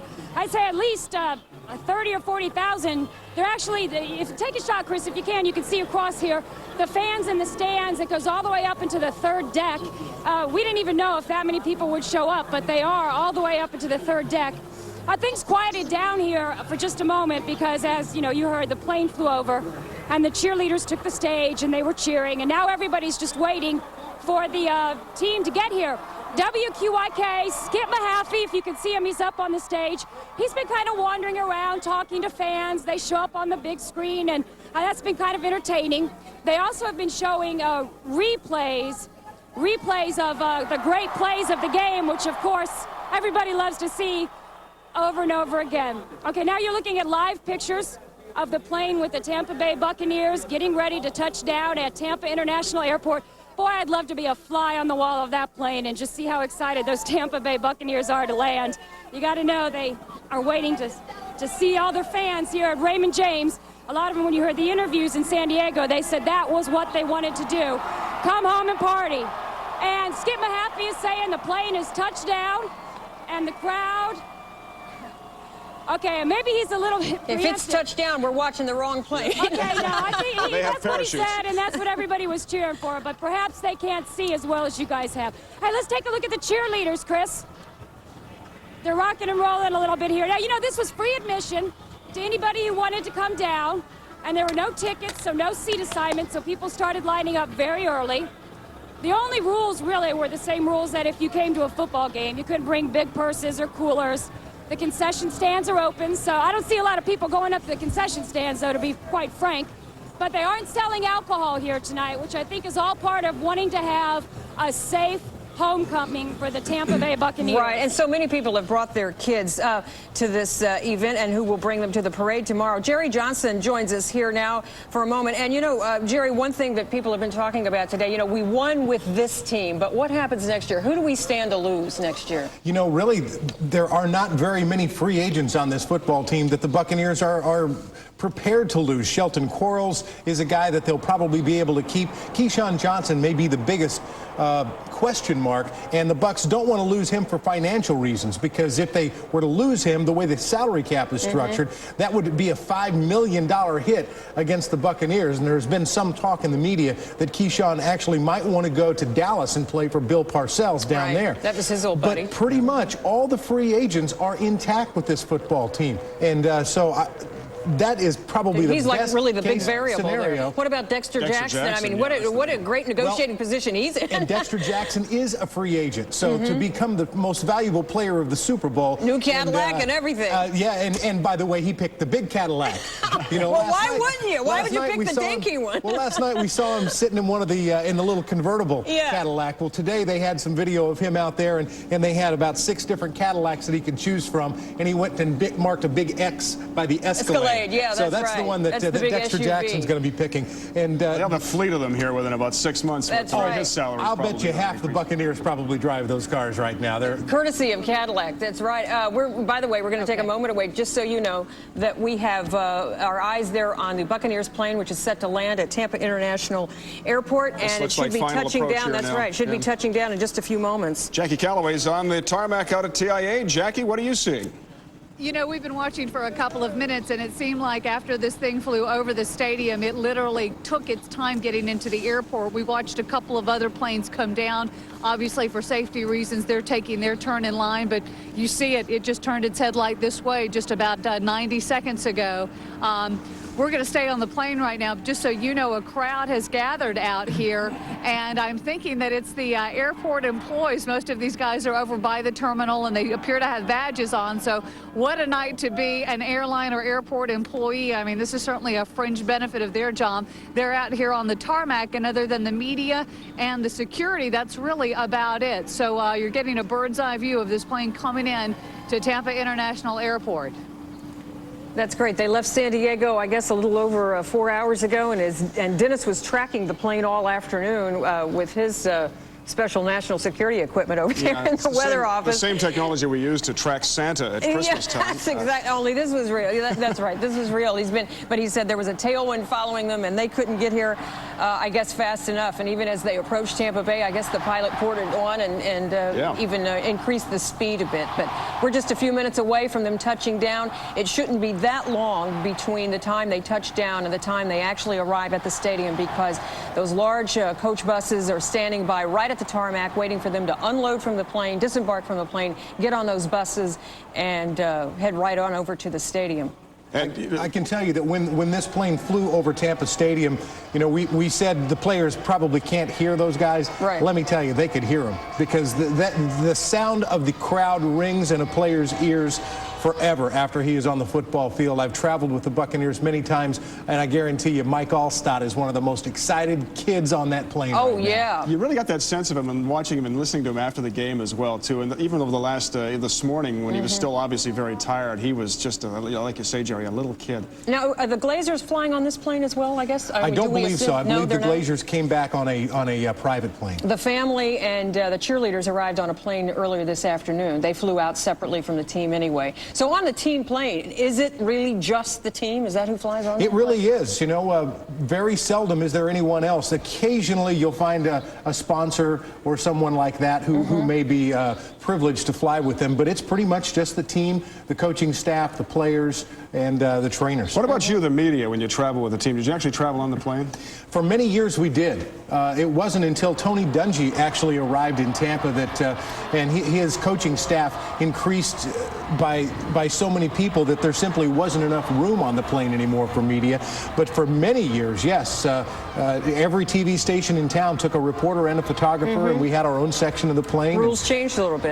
It was so darn cool. We should point out the plane, I guess so, Jerry. The plane has touched down at Tampa International. We're waiting for it to taxi to the gate. And, you know, something else you mentioned, Jerry, that this year under John Gruden, which had never been in the history that you've worked with the Bucs, but he made the practices off limits. You don't get to watch them. That's true. They are private practices, essentially. They're absolutely private practices, and for many, during the entire history of the Buccaneers, they've been open to at least the media. We weren't always allowed to videotape the practices. You could go and watch, but you couldn't videotape. And now with Coach Gruden there, we're not even allowed to watch those practices. Wow. So, given the fact that no team seemed to know what our team was doing this year, it probably was a pretty good policy. I don't think they're going back in. I think that's a smart thing. That's right. Take no chances. Take absolutely no chances. Well, you saw the cheer go up at the stadium when word circulated that the plane had in fact touched down. That's right. So we're waiting for it to taxi up there to the gate, to the terminal, and then they'll get on those buses and head right on over. I guess the only player who wasn't even eligible to play in the Super Bowl was Anthony McFarland. Was he the only major player that they lost to an injury at the latter part of the season? Yeah, I believe he was. Anthony had a couple of injuries, broke his arm, was able to come back from that, and then had another injury in the game following when he came back. And he would have been in the game he was otherwise. There. He was in San Diego, but that had to be torture. Wouldn't you think that'd be torture? I mean, that you would have been a starter, and your team goes to the Super Bowl, and lo and behold, you can't play. You got to stand on the side. He's going to get a ring, of course. Everybody and he's will. earned it. And he definitely has earned it. Anthony is Booger McFarland. You know, is obviously one of the great players on this football team. He's such a young guy, though. He may get to. He may yet get to another Super Bowl. He may yet get to the Hall of Fame. He's definitely going to get to some Pro Bowls. So he's got some good days ahead of him, certainly. Let me give you just a real quick bit of insight here. We were talking a minute ago about the fact that the media used to travel with the team, and in about a minute, let me sum up to you how this team travels. They arrive by bus on the tarmac from One Buc Place. They're greeted with a great big tub of drinks. That's the first thing they get, and they're in bags, and the first thing they have apple juice, they have sodas, they have water. They get on the plane, in everyone's chair is a bag filled with food, sandwiches, fruit, things like that. Okay, after you take off, then the the flight attendants Do they come have to around. buckle in on takeoff, or They can have they to stand buckle up? up. No, they have to buckle up. That's the only rule. They have to follow the rules. No, but let me tell you about that. So then after they get airborne, the flight attendants come around with ice cream and with candy bars and big bowls of fruit. Then they serve dinner or lunch. And usually on the way out, it's some sort of a pasta product. On the way back, it's always a steak, something like that. And is there a reason behind that? Well, pasta, as we all know, gives you carbo loads. Okay, we'll do and all that carbs kind and of do stuff. protein on the way back. And the steak is protein on the way back. So recovery. So these poor guys are just treated terribly when they get on the airplane. Well, Jerry, no wonder you hated it when they stopped letting you fly with the Bucs. You won't get that on we Delta. got the same thing. I should point this out, though, that They're down to pretzels on Delta now. in the Dungy regime, they actually made Jerry wear a suit and tie. That's correct. Which was torturous to him. Those days are over too now. The Gruden's in there. Lots of things are over about that. And now we're Super Bowl champions. So you give up some things and you gain some things. Yeah. This is great. We are waiting for the Tampa Bay Buccaneers to disembark their plane that has just landed at Tampa International Airport. It is still taxiing up to the gate. And meanwhile, Raymond James Stadium is gradually filling up. It holds an estimated about 65,000 people, and people have filled the lower decks. They're up in the upper decks, and I don't know. I'm not a good estimate of crowd control or anything like that, but I don't know, 40, 50,000. You think it's up to? My many years of working in city traffic, Marty, I'd have to say 40,000. I've never actually worked for city traffic before. But just in looking at the lower deck and the upper part, you'd figure there's probably 10,000 up there. We haven't had a wide shot in a while, but if we get that, maybe we'll get a clearer idea. You know, and typically they only fire those cannons, I guess, for touchdowns and field goals. But tonight, I wonder if they'll blast those cannons just when the Buccaneers walk in. Now, Jerry, let's get down to the important factors. The prize package for these guys. The winners get checks of $63,000, I think. Yeah, that's correct. And then they get a Super Bowl ring worth $5,000. And if you're the loser, you get a Super Bowl ring too, but it's not worth $5,000. Well, I can tell you that nobody's going to wear a second-place Super Bowl ring. If you did not win the Super Bowl, just put it away. You're not going to wear one. You can see the airplane right now taxiing up. Okay, watch for the water spouts here. Yeah, the fire department is going to spray an arc of water over the plane as they come in. It's supposed to be a sign of good luck for these guys. And they had their good luck already. I guess this is looking forward to the new season. This really re-energizes the whole it puts a whole new spin on next fall. No more expectations for Super Bowl. That can't be met. Expectations that can't be met, right? I'm not sure if they can be met. Now we know. Look at that. It's a sign of honor for these guys, we're told. To do that, that's nice. And washes the plane at the same time, you know. I guarantee you that right now, what you're looking at is a plane load full of little kids. And I don't mean that in a bad way. Oh, I know what you mean. You know, these guys, most of these guys have been playing football since they were about 8 years old, and probably right now they all feel like they're about 8 years old. They should be excited. Who wouldn't be ecstatic over something like that? And come home and, just defy a lot of expectations. Okay, we understand they are showing this shot at RJS on the Jumbotron. So everybody at Raymond James Stadium is able to see this as well. This is not to mention the inordinate burden of expectation that's been on this team for 3 or 4 years. We've sort of waited for them to achieve this grand goal, and you can imagine that some of the key players have really felt that burden. Now that's been lifted as well. And you can see and hear the fans yelling over there, and they've got cheerleaders over there, of course, to cheer them on. Do the cheerleaders get, I understand the front office staff, they all get Super Bowl rings. Does that include cheerleaders? Yes, it does. The cheerleaders will get rings. The front office staff, if you are an employee of the Tampa Bay Buccaneers, it is my understanding that everyone will receive a ring. And just to repeat what Jay Crawford said earlier from San Diego, there are several of these guys who are headed for the Pro Bowl. It would have been a short flight for them relatively to leave from San Diego, from the Los Angeles area, fly on out to Honolulu, because that's where they're going to be playing the Pro Bowl this coming weekend. But every single guy chose to come back here, less Brad Johnson, who, of course, right now is at Disneyland. But he will be back here late tonight, and he will certainly be here in time. Quick mention before we go to Jackie Callaway, who is out there standing by near the plane. Brad Johnson wasn't going to go to the Pro Bowl, and Michael Vick had to cancel out because of surgery? Michael Vick had minor surgery on one of his feet, and that opened up a spot for Brad Johnson. Isn't it amazing? He wasn't going. He wasn't a first choice. Astonishing. Yeah, but he gets to go. there's some justice in that, and that's to exclude Michael Vick from the equation, but that's justice for Brad. That really is the way it ought to be. It's the way we thought it ought to be, and it's I'm glad that it worked out that way. Let's go to believe that the Buccaneers have been the recipients all year of what I like to call cosmic justice. Yeah, that's right. That's a good way to put it, Jerry. Let's go to Jackie Calloway right now, who is standing very near that plane. That's the Continental charter jet holding the Bucs. And Jackie, what can you tell us? Marty, probably less than 90 seconds ago, if I had timed it, the plane just came to a stop. Maybe less than a minute ago, and you could actually see the players moving around, actually looked like they were gathering their stuff as the plane was rolling by. I think I saw Mike Allstott in one of the windows. You can also see a really large crowd out there standing inside the terminal, peering through the glass window, and also on the tarmac. We're told that these are airline and airport employees, and boy, what a great view they have. You see the buses and the limousines all lined up, and right now we're actually watching the stairs make their way to the plane so these players can get off and get to where they need to be. Well, what a thrill for the folks who are waiting for a flight to be front and center for this. Listen, well, they're in the windows. You can see the people, standing by, waiting to get in. Those are the only people that are out there, are people that are actually waiting. Jackie, does our camera get?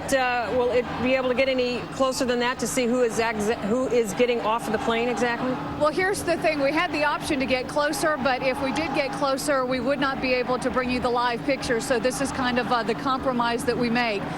You know, I was interviewing Rondé Barber on Monday afternoon as they were boarding the buses to come here to fly to San Diego, and he was talking about how moving it was when the captain on the flight back from Philly actually tipped the plane wing and gave them a look at the 30,000 or so people that crowded outside Raymond James last Sunday night. So you can imagine what it must have been like for these players when they tipped that plane again tonight and saw those folks at Raymond James. I would imagine it was pretty indescribable. Oh, you know it was. Don't know if you want all those players rushing to one side of the plane, though. But shift the load. I guess they know better than us. You know, and another thing, I think you can, looks to me like from my vantage point, and we're behind the plane, but it looks to me like a door is starting to come open. The crowd over there, I mean, they're just going nuts. A lot of people screaming over there, and as the plane was coming in, they're screaming Tampa Bay. So it's just really neat to be out here at this vantage point. Any moment they should be coming down off that plane and headed for those buses. Jerry, about how many people are we looking at to get off of this team plane? You know, 100? Well, on a normal team flight, there would be about 100 people. But, you know, coming back from the Super Bowl, there very well could be, you know, could be more than that. They picked up stowaways. Well, more than likely, there were some people, perhaps sponsors, different people who may have gone out there and yeah, they say we sponsored this game, we want to fly back with That's right. People are starting to get on the buses now. Yeah, it's hard to tell exactly. Have people started getting off the plane? Jackie, have people started getting off the plane? Well, it appears right now what we're looking at is an airplane worker who has just climbed up the stairs. I mean, basically, we're just waiting for the door to open. This should be happening any second. And I've got to say, you know, last week when this happened and all those people were waiting at Tampa Stadium, out of the 53 players that came off the bus at Raymond James, only a handful went up and actually took the podium. So tonight, you know, all of the fans are hoping that the majority of these guys tonight come up, and because I've got to tell you, I think our fans must be the best. I mean, they've spent 2 cold nights at this point waiting for hours in the last 2 weeks. You know, this is the second time around just to get a look at these guys. I know. Well, you can imagine the hand that Derek Brooks, here we go. Here we go. Lynch will get. Here we go. Here's a buck. Guys, I've got to tell you, from where we're standing, you pretty much see what we see. It's hard to read the faces. Who is that? Looks like Derek Brooks. It does, doesn't it? Yeah. It is Derek Brooks, we're told. First one off. Good for him. Yeah, he'll get a huge hand at that stadium tonight. Almost thought that the first player off that team plane would be holding the Lombardi Trophy. Yeah. Yeah. Well, no, we said Malcolm Glazer has that under his jacket. That's true. He's not letting anybody touch that. He paid a lot of money to get that trophy. Cost him $8 million and 4 draft picks. And it's hard to tell some of the players, obviously, when they have their hats on and And they don't have their numbers identifying them. It's hard to tell them who they are from this distance. But you are watching live from Tampa International Airport.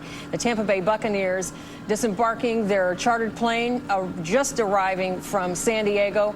They are going to load onto motor coaches, big buses. They are going directly from the airport over to Raymond James Stadium, where there is almost a stadium full of fans waiting for these football players to arrive home to a fantastic welcome.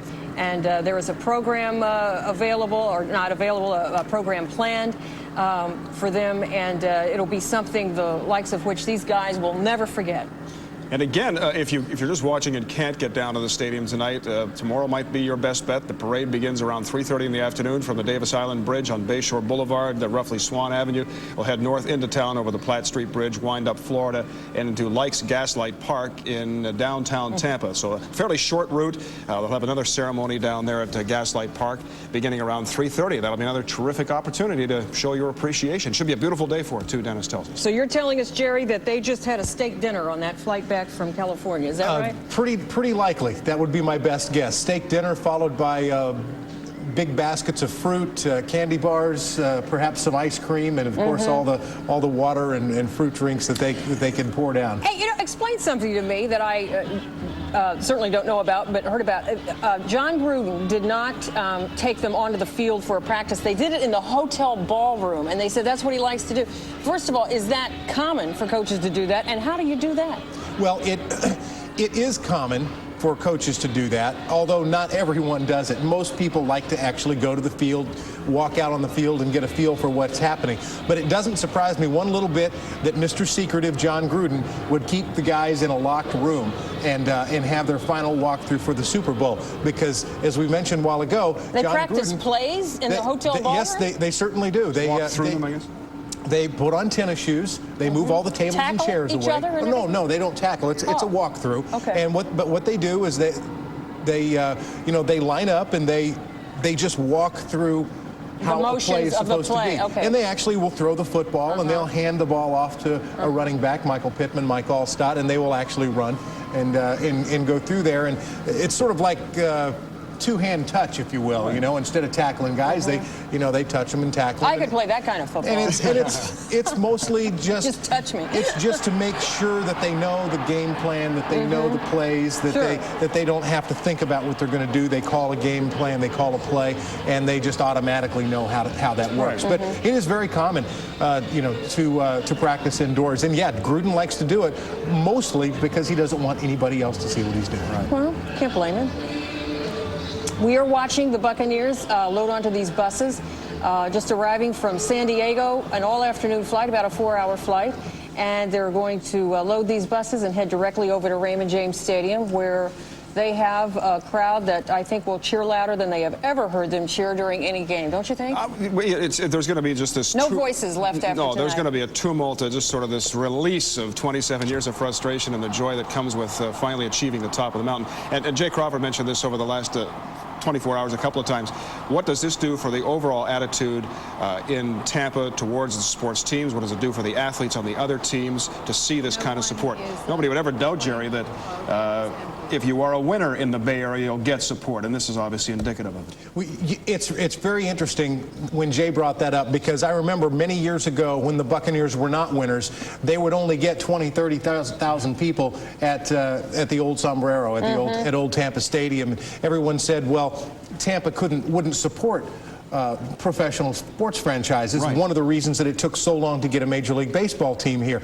But I really think that we clearly have seen here that if you give the folks of Tampa Bay a winning team, they will more than support the franchise. Well, I think that would apply to anybody. It's a lot easier to support people who are going to win. Absolutely, yeah. And I will have to say that the fans here seem to have a bit different mindset than the fans elsewhere. For instance, in Chicago, Cub fans have been Cub fans for years, even though they have not won a World Series. Still, every time there's a game, they pack the place. And the same in Green Bay, the same in different places like that. So it's a bit different here because we have so many other things to do. The weather's beautiful. We have boating and golf and all kinds of outdoor activities. So, but yeah, I truly think that once you show the fans, hey, we're going to give you a winner, they're definitely going to come out. And what I think it's going to do for the other franchises here is going to apply a little bit of pressure.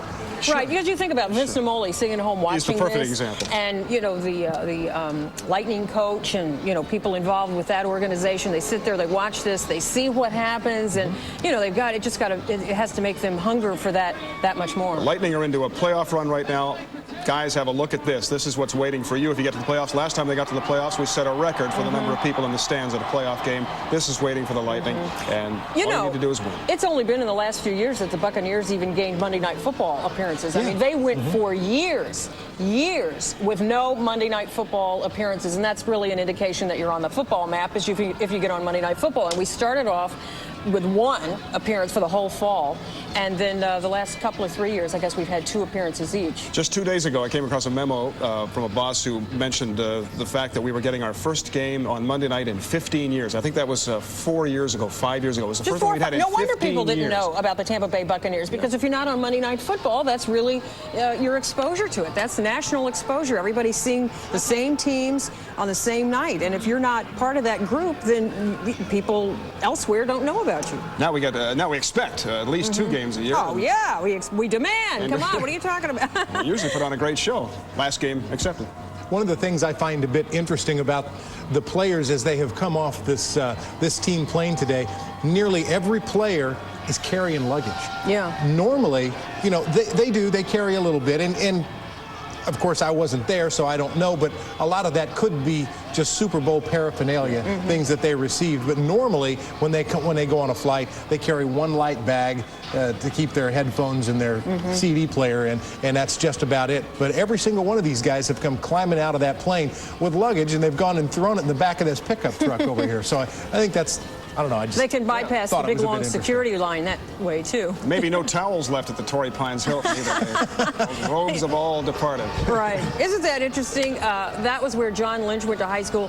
He went to high school at Torrey Pines High School, and then when he comes back to play the Super Bowl, they're staying at the hotel that I guess is, you know, practically down the street from where he grew up. What are the odds of that? He's so much a part of Tampa, it's hard to imagine that he's a part of this other city just as deeply. But really, I think Tampa has embraced, he and his wife Linda, and their family so well. He'll get one of the biggest hands, if not the biggest, tonight.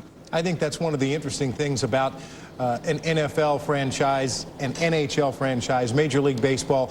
Anytime you have a collection of Major League players, they all came from somewhere else, mostly. Every once in a while you get a you get a hometown boy like Sean King or something like that. But for the most part, these guys all live somewhere else. They came from somewhere else. But what really makes it special is when they all get on an airplane from winning the Super Bowl and they all want to come back to where they were. Good point. And come and see the fans that helped get them there. We've been lucky enough to have a few of them in the city and on the team for enough years now where we really feel like they're ours.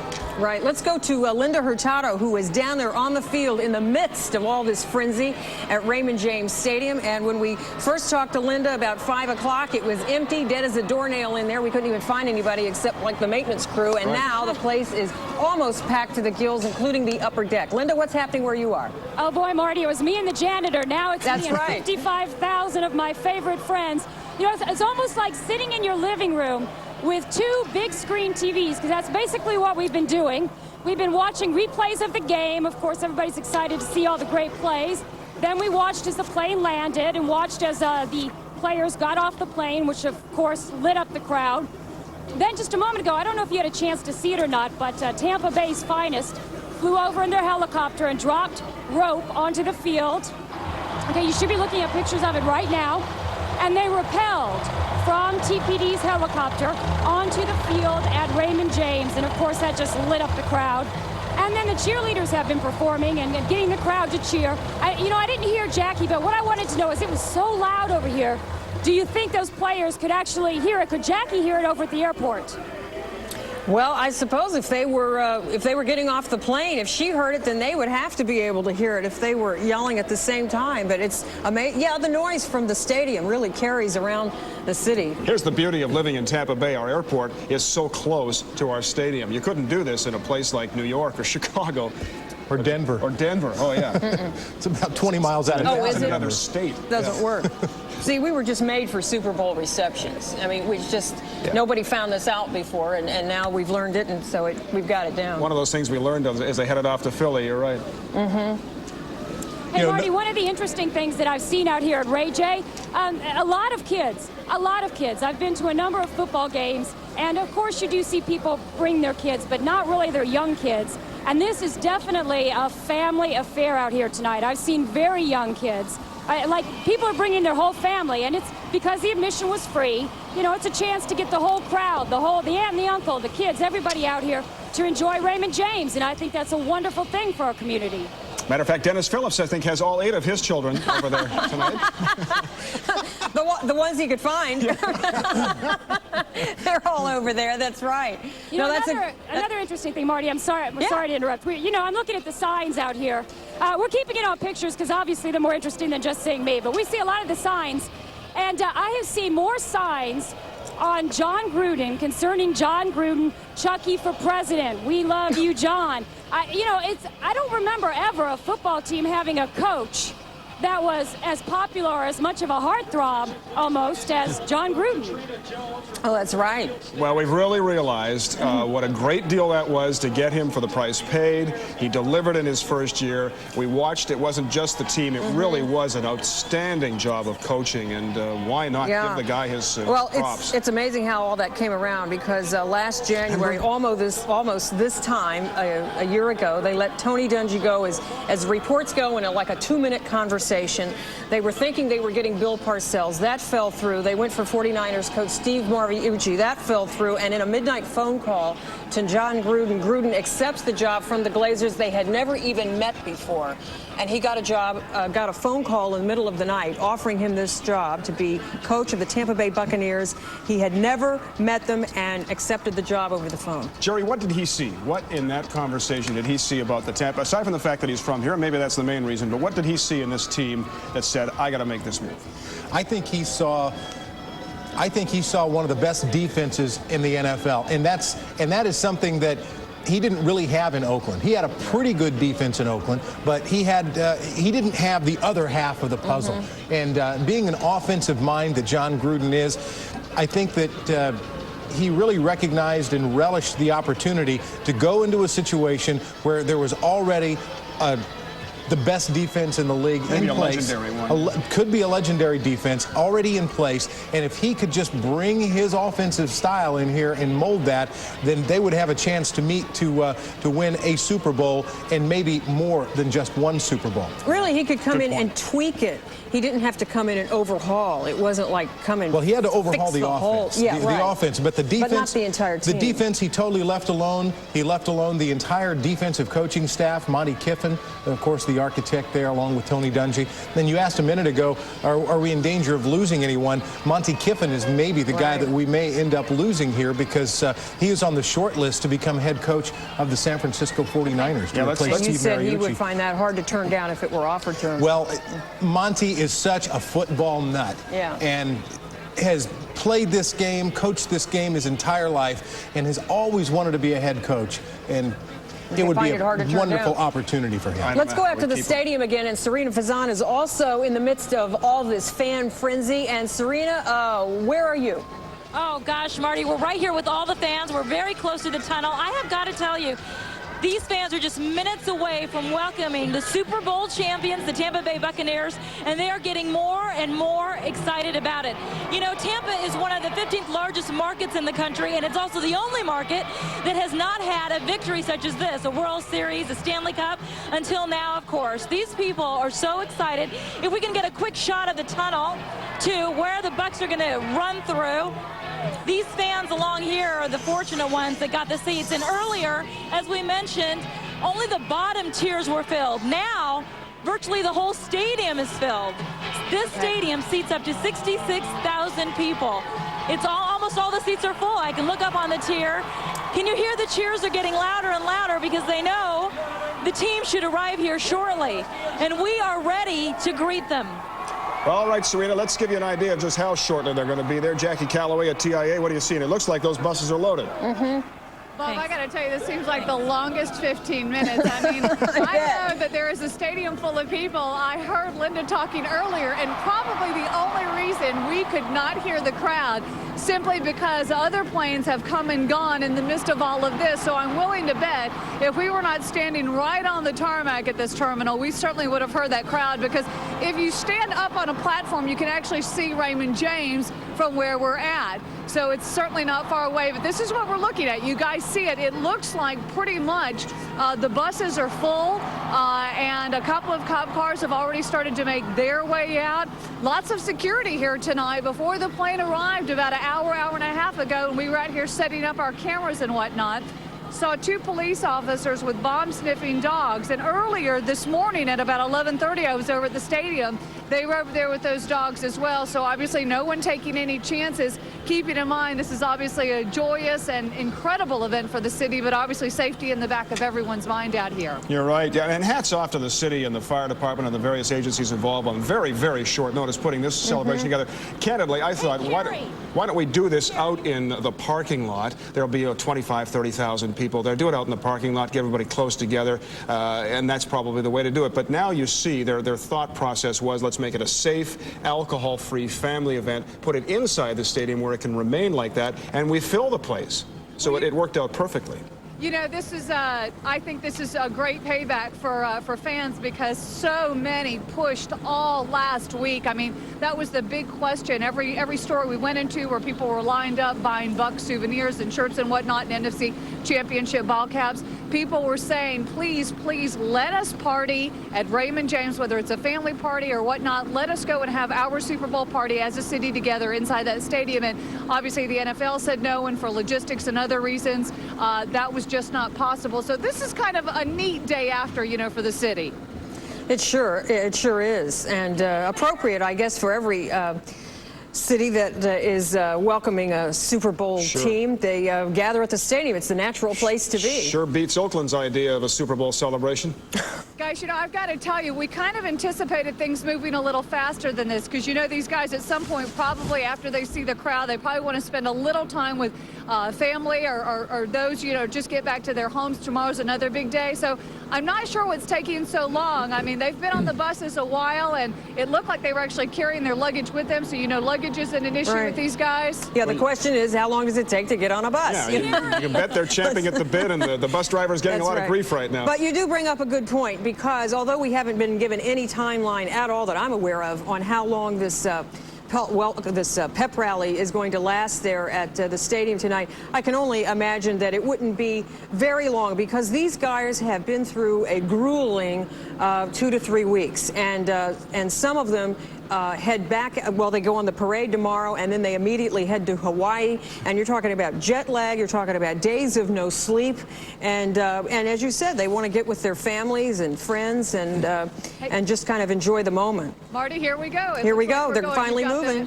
One of the buses is starting to pull out. You see the police officer there. It looks like he may be taking the lead. I see a second bus starting to move. It's slow. It's encouraging, Jackie. It's encouraging. You know, I wonder, you have to wonder, because you've got 3 or 4 large buses, and then you've got the 2 gigantic stretch limos. Yeah. Who's in those? Well, did you see? They followed the buses out to the airport the other day, and that's what our speculation was at that time as well. Who's in that thing? I think what we need to do is maybe have somebody at the stadium tell us when they get out. Jackie, can you run across the tarmac and jump in that and just tell us? We need undercover cam to find out who's in those limos. If I had long enough cable, I would be happy to. I know you would, Jackie. You'd run right across. Hey, that guy did that at the St. Pete Clearwater Airport the other day. He ran right across the field and got on a plane. That's right. Yeah. No ticket, no nothing. Well, I can tell you one guy who is in that limousine. It's Derek Brooks. I saw him get in there a while ago. He was. He walked. Would he have paid for that himself or something? No. Well, that's the keen reporter that you are, Jerry. You watched him all the way to the limo. Well, Jerry's probably ridden in the limo with him before. No, I have not ridden in the limo with Derek Brooks. But just, you know, just pure speculation, although I did see Derek go to the limo, that the Pro Bowl players are likely to be in there. Oh, is that would be right? Derek Brooks, John Lynch, and Rondé Barber might be in there, although he's not going to the Pro Bowl, and Warren Sapp. Right. So I'll stick Rondé in there anyway. Nice. He deserves Rondé in there. Hey, let's head out to Raymond James Stadium right now. Serena Fazan is live with Michael Pittman's wife. Serena? That's right, Melissa, who is having a baby. In fact, you guys are going to have a baby. Is this an early present for you guys? Yes, it is. It's wonderful. We're due in May. This is our second. We're having a little girl. We have a little boy already. but it's an awesome experience to go from, you know, an organization that was great to us, but couldn't get to the point where we're at now, and now we're here, and it's unbelievable. So, and you know, I've got to ask you, I know Dexter Jackson was named MVP, but your husband was phenomenal. I mean, he was probably his best game. How is he feeling right now? He feels awesome. I mean, just the response and the reaction from the crowd, the media, everybody, just the appreciation finally that he's had criticism all year from everyone, the media down to fans, from everyone. And so he finally got to show what he can do, and this is what Michael can do on an every game basis. It just had to get to that point. So. I know, I heard him say earlier that, you know, he hears the boos, but yesterday, I mean, on that field, yeah, he was unstoppable. He was. He just ran straight through him. There's nothing you can do. Once Michael gets on a roll and he gets the ball, he got the ball 29 times yesterday. When you get the ball 29 times, you can't do anything but just run with it. And you get the opportunity to get into a groove of the game, and he did it, and it felt awesome, and he feels wonderful. So, Melissa, let me ask you this. We know that they just got on the buses. What's happening now? Do you know? I believe that they're just going to be bused here to the stadium. I don't know if or any of the players are going to come in here. I'm hoping I'm hoping he comes in here, but he's supposed to call me when he gets close and let me know if he feels like coming in, because they're tired also. We just flew 5.5 hours from San Diego and then just got off the bus, went to our cars, and came straight in here. So we're tired and we'd love to go home, but again, this is a once-in-a-lifetime experience, so I don't doubt that they would be in here. You know, I want to ask you this too. Did you expect this type of crowd? I'm like flabbergasted. I'm sitting here videotaping myself because it looks like a sold-out football game in here. It's unbelievable, absolutely unbelievable. I did not expect it. Well, congratulations. Congratulations, Melissa, and congratulations on the baby. Once again, you guys, that was Melissa Pittman, Michael Pittman's wife. She just flew in from San Diego as well and is very anxious to meet this crowd. Well, rightfully so, Serena. She's her husband's biggest fan, and he's deserving of all of the accolades he gets today. She speaks very well for him. Marty? Let's go to Laura McElroy, who is high above this ground right now in Action Air 1. And Laura, are those buses on the move? They are. Here they come. I have to tell you that they have quite a surprise in store for them. I think they are going to be overwhelmed. From Action Air 1, we have been watching that stadium fill, and that upper deck is just about filled now. And the vans and the buses that are headed toward the stadium are carrying the #1 team in the NFL. It's just pretty amazing to think that Tampa actually is the champions of the Super Bowl, and they are now headed to one heck of a party. We have a lot of celebrating to do. The losing years are finally behind us, and I'm pretty sure that that team is going to be overwhelmed when they see what an amazing turnout that there is at the stadium tonight. You're right, and they should be overwhelmed. Well, it's a red letter day. It's a red and pewter letter day in the Tampa Bay area, Laura. Now, can you actually see from the area right now if they actually left the airport itself? Let's show you guys a shot of the buses now as they are headed to the stadium, making their way over to a very anxious crowd of fans that started filling up the stadium before 3 o'clock today. I mean, literally the fans were surrounding the stadium, long lines waiting to get inside. And this is the second Sunday night in a row that they have waited at the stadium for this team. Last Sunday night, a lot of the players, I guess, had a little bit too much partying on the way home, and so only a few of them took the stage. But we are hoping that the whole team is going to take the stage today, and I anticipate that they will want to be there to hoist that trophy and to show off those hard-earned, well-earned Super Bowl rings. And you can see that the buses are en route and should be only a few moments now before they start unloading there at the stadium. Well, it's a much exciting night here in Tampa. Right, it's a much earlier night than it was when they came back from Philadelphia. They got to Raymond James Stadium that night about 2 o'clock in the morning, and tonight obviously much earlier, so maybe they're in a little bit better shape. And Jerry Johnson, they also knew they had one more game to play last week too, didn't they? Yeah, they knew they had one more game, and just I think many of us have probably traveled to the West Coast before, but when you come back from a place that's 3 hours earlier, you know, so right now, technically, it's 5:30. Technically, it's only 5:30 in the afternoon, and that's what their bodies feel like because they've been out there for a week. So they probably aren't as tired as we like to think they are. And I guarantee you, when they get over here to this stadium, they will have more adrenaline than they have felt since winning this game 24 hours ago. Nervous energy all week. But I wondered, you know, on Saturday night, how many of them really got got a full night's sleep. I mean, wouldn't you just be so keyed up over something like that? Absolutely. I lay in bed on Saturday night. I was nervous. Couldn't sleep. And you were just going to watch it on TV. Exactly. No, that's not easy. Well, are the buses headed? Are they on Spruce Street now, Laura? Yes, they are on Spruce Street. So just a few more miles till they make it to the stadium. Right. And you know, Floridians have pretty thin blood, but both nights that the team has been coming home has been very chilly nights, and you can tell that the fans don't seem to care one bit.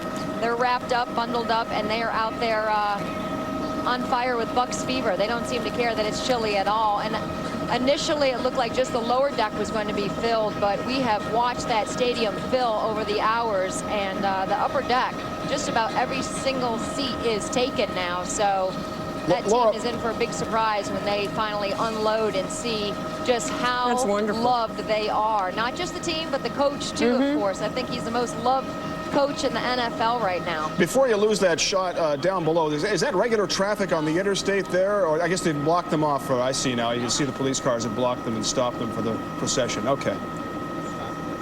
Well, they're getting a great view They are as well. stopping the traffic to let the buses through, and some of the players were saying earlier in the week that was one of the things that overwhelmed them in San Diego, was to have the police escorting them everywhere and stopping traffic. They started to realize, hey, maybe we really are important.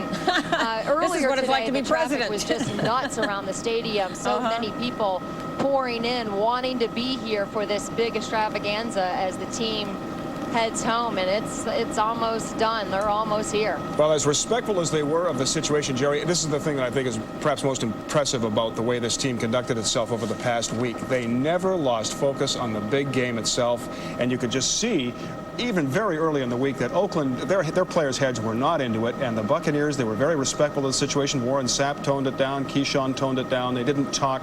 They let it do it. The talking on the field. They didn't act so arrogant. No. I think that is a direct reflection of John Gruden. Right. This team has taken on, as many teams do, take on the personality of their head coach. When they're on the football field, they are just as fiery as John Gruden is on the sideline. When they're preparing for a game, they get confident. They don't get cocky. They get very, very focused. And I have never seen the Buccaneers behave that way. Right. No, you're right. There was just this confidence, this underlying confidence and discipline about the team. Yeah, they were understated about what they could do, what they were capable of doing, and I think that's the smart thing to do. Sure. It would have been the easiest thing on earth for a franchise that had never won a Super Bowl, never gotten that far, to get there and just say, okay, it's over. You know, who needs to take the next step? Well, all credit again to John Gruden for having his team maintain their poise and their passion when they get to a Super Bowl. And again, they did just treat this like it was another game. It's impossible to really and truly do it. They can say it all they want, but that's also the way they played yesterday. And they have built on the past 3 or 4 games, knowing that they had improved each and every week. And I really think that this team could feel it maybe 4 weeks ago, that they were playing better than anyone else in the NFL. I think people could see that too. Fans could see there was a turnaround. And that's how you win a Super Bowl, is you make it through a season without getting people too beat up.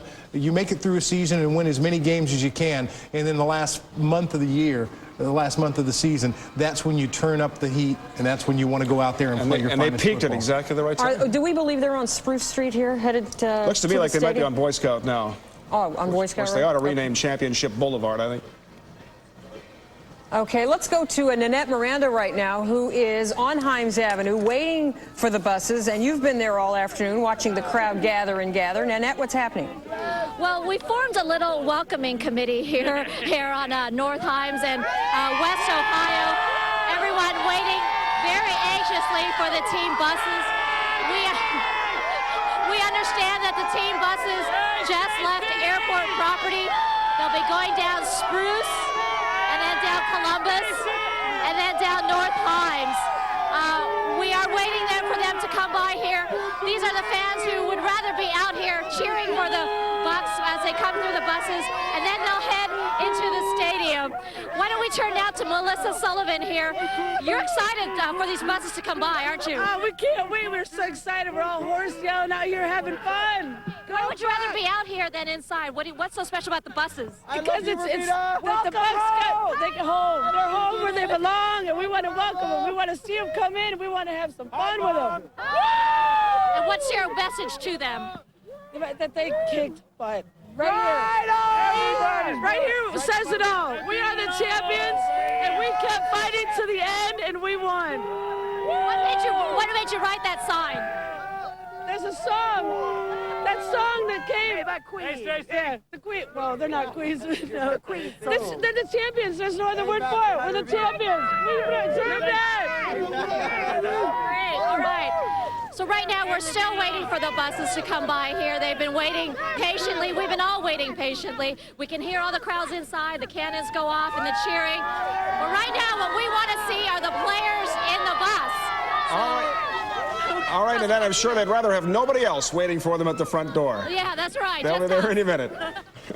All right, let's go back out to Laura McElroy in Action Air One, and she is following those buses. Where are they located? Okay, the buses have just turned off of the George Bean Parkway, and they are heading on to Spruce and headed toward West Shore Boulevard. So they are making their way to the stadium, not that far off. Now, they've been moving very slowly, about 20 miles an hour. I wondered if that was just building the anticipation.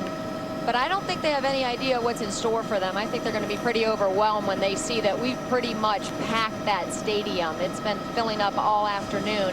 Yeah, you should tell them that they don't really need to build it. Bus coming up Spruce, so they are just a few miles away from the stadium. Yeah, it's very close. Of course, if you're only moving 20 miles an hour, you can turn it into a half-hour trip. Yeah, but it should happen they should be there within a few minutes. Players are on board wondering why they didn't walk to the stadium. That's very close. They're just minutes away from Raymond James Stadium. And you're right, Laura. I don't think they have any idea what's in store for them when they arrive there. This is going to be exciting to watch. I was surprised today when we saw the fans before 3 o'clock surrounding the stadium and just in anticipation of the team coming home. I mean, they're beloved Bucs. They can't wait to see them. And they didn't mind, they at least didn't seem to mind waiting in the cold, because it definitely got chilly once the sun went down, but the crowd just kept getting bigger and bigger and bigger by the second. And when they finally opened the doors and filled that lower deck very quickly, and then in the last hour filled up that upper deck. So it's a pretty packed stadium for these champs. Well, you think about this, and of course the parade tomorrow, which begins at 3:30 on Bayshore Boulevard, and then Gasparilla Saturday. This week's almost more fun than when we hosted the Super Bowl. Oh, you're not kidding. Certainly I think more Gasparilla rewarding. is going to be pretty wild, because the people started celebrating last night, and I don't think it's going to end until Gasparilla is over. Jerry, don't the Super Bowl champions, don't they go to the White House at some point? Yeah, they sure do. As many of the players who can make the trip will go. Of course, they have to get an invitation first, and I think right now President Bush is busy working on his State of the Union address, which he'll present tomorrow night. But that's the usual tradition. That is the usual tradition. Champions. Normally they get a phone call in the locker room. We haven't heard anyone say that John Gruden received that phone call. But I really think that here in just a couple of weeks they will be invited to the White House. They've already been told that they will be going to Tokyo and play in the first preseason game of the year next August. That's going to be very different. interesting. I mean, they've never done that before. Well, no, the Bucs have never done that. The NFL has just started doing something like that just a couple of years ago. It's going to be the New York Jets. Herm Edwards, who was the former defensive coordinator for the Buccaneers, or defensive assistant under Tony Dungy, will take the Jets over to Tokyo and meet the Buccaneers. They want us to head to Serena right now, who is at the stadium and standing with Kenyatta Walker's mom. Serena. Right, his mom, his sister, and his little one. What a cutie. Let's start with mom first. This has got to be such a proud moment for you, man. It is. I can't express it. There are no words to describe how I'm feeling right now. It really isn't. When he was born, did you think he would be a world champion? I sure did. All I wanted him to do was go to college, get an education, and get a good job. That's all I wanted. Never in my lifetime did I dream he would reach this point here. Congratulations. Let me ask your daughter something. Now, did you guys head to San Diego? Could you go? Yes, I went to San Diego. What was that like? Tell us what it was like. It was very exciting. The fans were crazy. It was very great. It was a great experience. Now, is Kenyatta older than you or younger? Yes, Kenyatta's older than I am. He's 24, I'm 22. So you're his baby sister? Yes, I am. What was it like to see your big brother play? It was fabulous. My brother has always wanted to play football as a younger child, so it was just great to see him live out his dream. I was just so excited for him. Oh, and Mom, let me ask you one other thing. You walked in here today. Look at all these people. It looks like a packed stadium. All of them wanting to congratulate your son. What do you think right now? I can't believe it. I just can't believe it. I feel that I'm going to wake up and it's a dream. You know, I just can't believe it. Congratulations, folks, from all of us. Back to you guys. We're going to wait for the players. A lot of us in Tampa Bay feel like it's a dream right now, Serena. Thanks. Let's go back to Laura McElroy, who is in Action Air 1. And Laura, what, are they maybe 5 minutes away from the stadium at this point? They have passed West Shore Boulevard, and when they did, there was quite a crowd waving flags, holding up signs. So there have been different patches of fans along the route greeting the buses. They're now pretty close to Dale Mabry. They're somewhere between West Shore Boulevard and Dale Mabry. We're not sure if they're going to turn on to Dale Mabry or go. They're approaching there. There's the intersection of Dale Mabry. We'll see if they'll turn on to Dale Mabry or if they're going to go through the intersection and turn on to Himes Avenue. If they turn there on Dale Mabry, they go right up to Tampa Bay Boulevard, and that's what they're doing. And it's just what, just like a quarter of a mile down to Tampa Bay Boulevard, and then they turn in there and I guess drive into. What do they? Will they go directly underneath the stadium? Will they drive in a tunnel there, Jerry, or do they unload them outside? You know, there's probably enough room under the stadium to do that, but there are so many buses that it'd be my best guess that they will probably park outside that that particular tunnel entrance, and the players will make their way inside from. And as we get closer, we'll go to Nanette Miranda, who is standing there in a position to see the buses come in. We'll go to her in just a moment. But right now, you are looking at this processional of buses carrying the Tampa Bay Buccaneers, the Super Bowl champions of Super Bowl XXXVII. They are about to arrive at Raymond James Stadium, and there is an SRO room only waiting for them at the stadium. And we widely speculated they might fill the lower bowl. Looks like they filled up the whole of Ray J. Let's go over now to Serena Fasan back inside the stadium. The mom of Greg Spires, again, who had an amazing game yesterday and really served notice that he's one of the great players on this team, too. One of the unsung heroes who really came to the fore yesterday. Serena? Certainly, Bob. Certainly. Greg Spires' mother, did your son sack the quarterback yesterday? The first sack of the game. What were you feeling at that point? Well, I was so happy and outdone. I said, oh, I wanted him to get the sack, even though it was a championship game. It was a wonderful moment, wasn't it? I think, actually, the players are about to come in, aren't they? Yes, yes. You were in San Diego, weren't you? Yes. And you're waiting for your son, just like all of us. Yes, we got in like an hour. We got in an hour ago. Thank you very much. I think they're opening up the tunnel for your son. Yes. Thank you. All right, thank you, Serena. We're going to go back to you. Thank you, Serena. We are waiting for the Bucs to arrive at Raymond James Stadium. They are headed down Dale Mabry. They are just literally, those buses should just be a minute or two away. They're turning into Tampa Bay Boulevard right now, and then they will head into the stadium. Of course, it'll be a few more minutes, I suppose, before they actually make their way underneath the stadium, into the tunnel, and out onto the field. And no doubt they have something prepared in the way of an introduction, because you've got to build up the frenzy in this crowd, even more so than what it is. There's a great shot there where you see it approaching the stadium, and you can see that upper bowl is pretty much filled now. Yeah, pull it back. That's great. 66,000 people Raymond James Stadium holds, and there's a fantastic shot of this exciting evening there, the likes of which they have never seen before. The Tampa Bay cheerleaders, they arrived earlier this afternoon on a separate plane with the families of the players, and so they've been entertaining and cheering this crowd on for at least the last hour, I guess.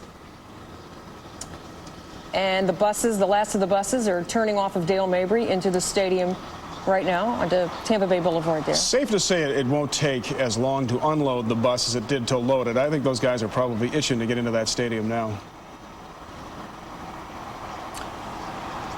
Boy, that is quite a crowd there. I have to say, I wasn't sure that there would be that size crowd for the party tonight. Let's go to Laura McElroy, who is in Action Air One. Laura? It's been amazing today to see that stadium fill up, and it looks like just about every single seat is filled, which means about 66,000 fans will be there to greet the #1 team in the NFL. And the last bus has pulled into the parking lot, so it's just a matter now of them unloading and come jogging through that tunnel to one electric crowd. It's going to be pretty amazing once they finally make it into the stadium. And once I said before, they started waiting before 3 o'clock today. I mean, it literally looked like a Sunday morning. It looked like game day, except for this is better because we already know the results. We know we are the Super Bowl champs. Well, these pictures are going to go out to the nation, Laura, and they're going to show the entirety of America just how much Tampa Bay loves its Buccaneers and what this team means and what this win means to this whole area. And we are looking now at the buses arriving into the stadium, and I believe that these same pictures are being projected on the Jumbotron in the stadium, which may account for the amount of cheering that you're hearing right now. But these buses are carrying the Tampa Bay Buccaneers, the world champions, for 2003. Here they come. That's John Gruden right there, one of the first people to get off the bus.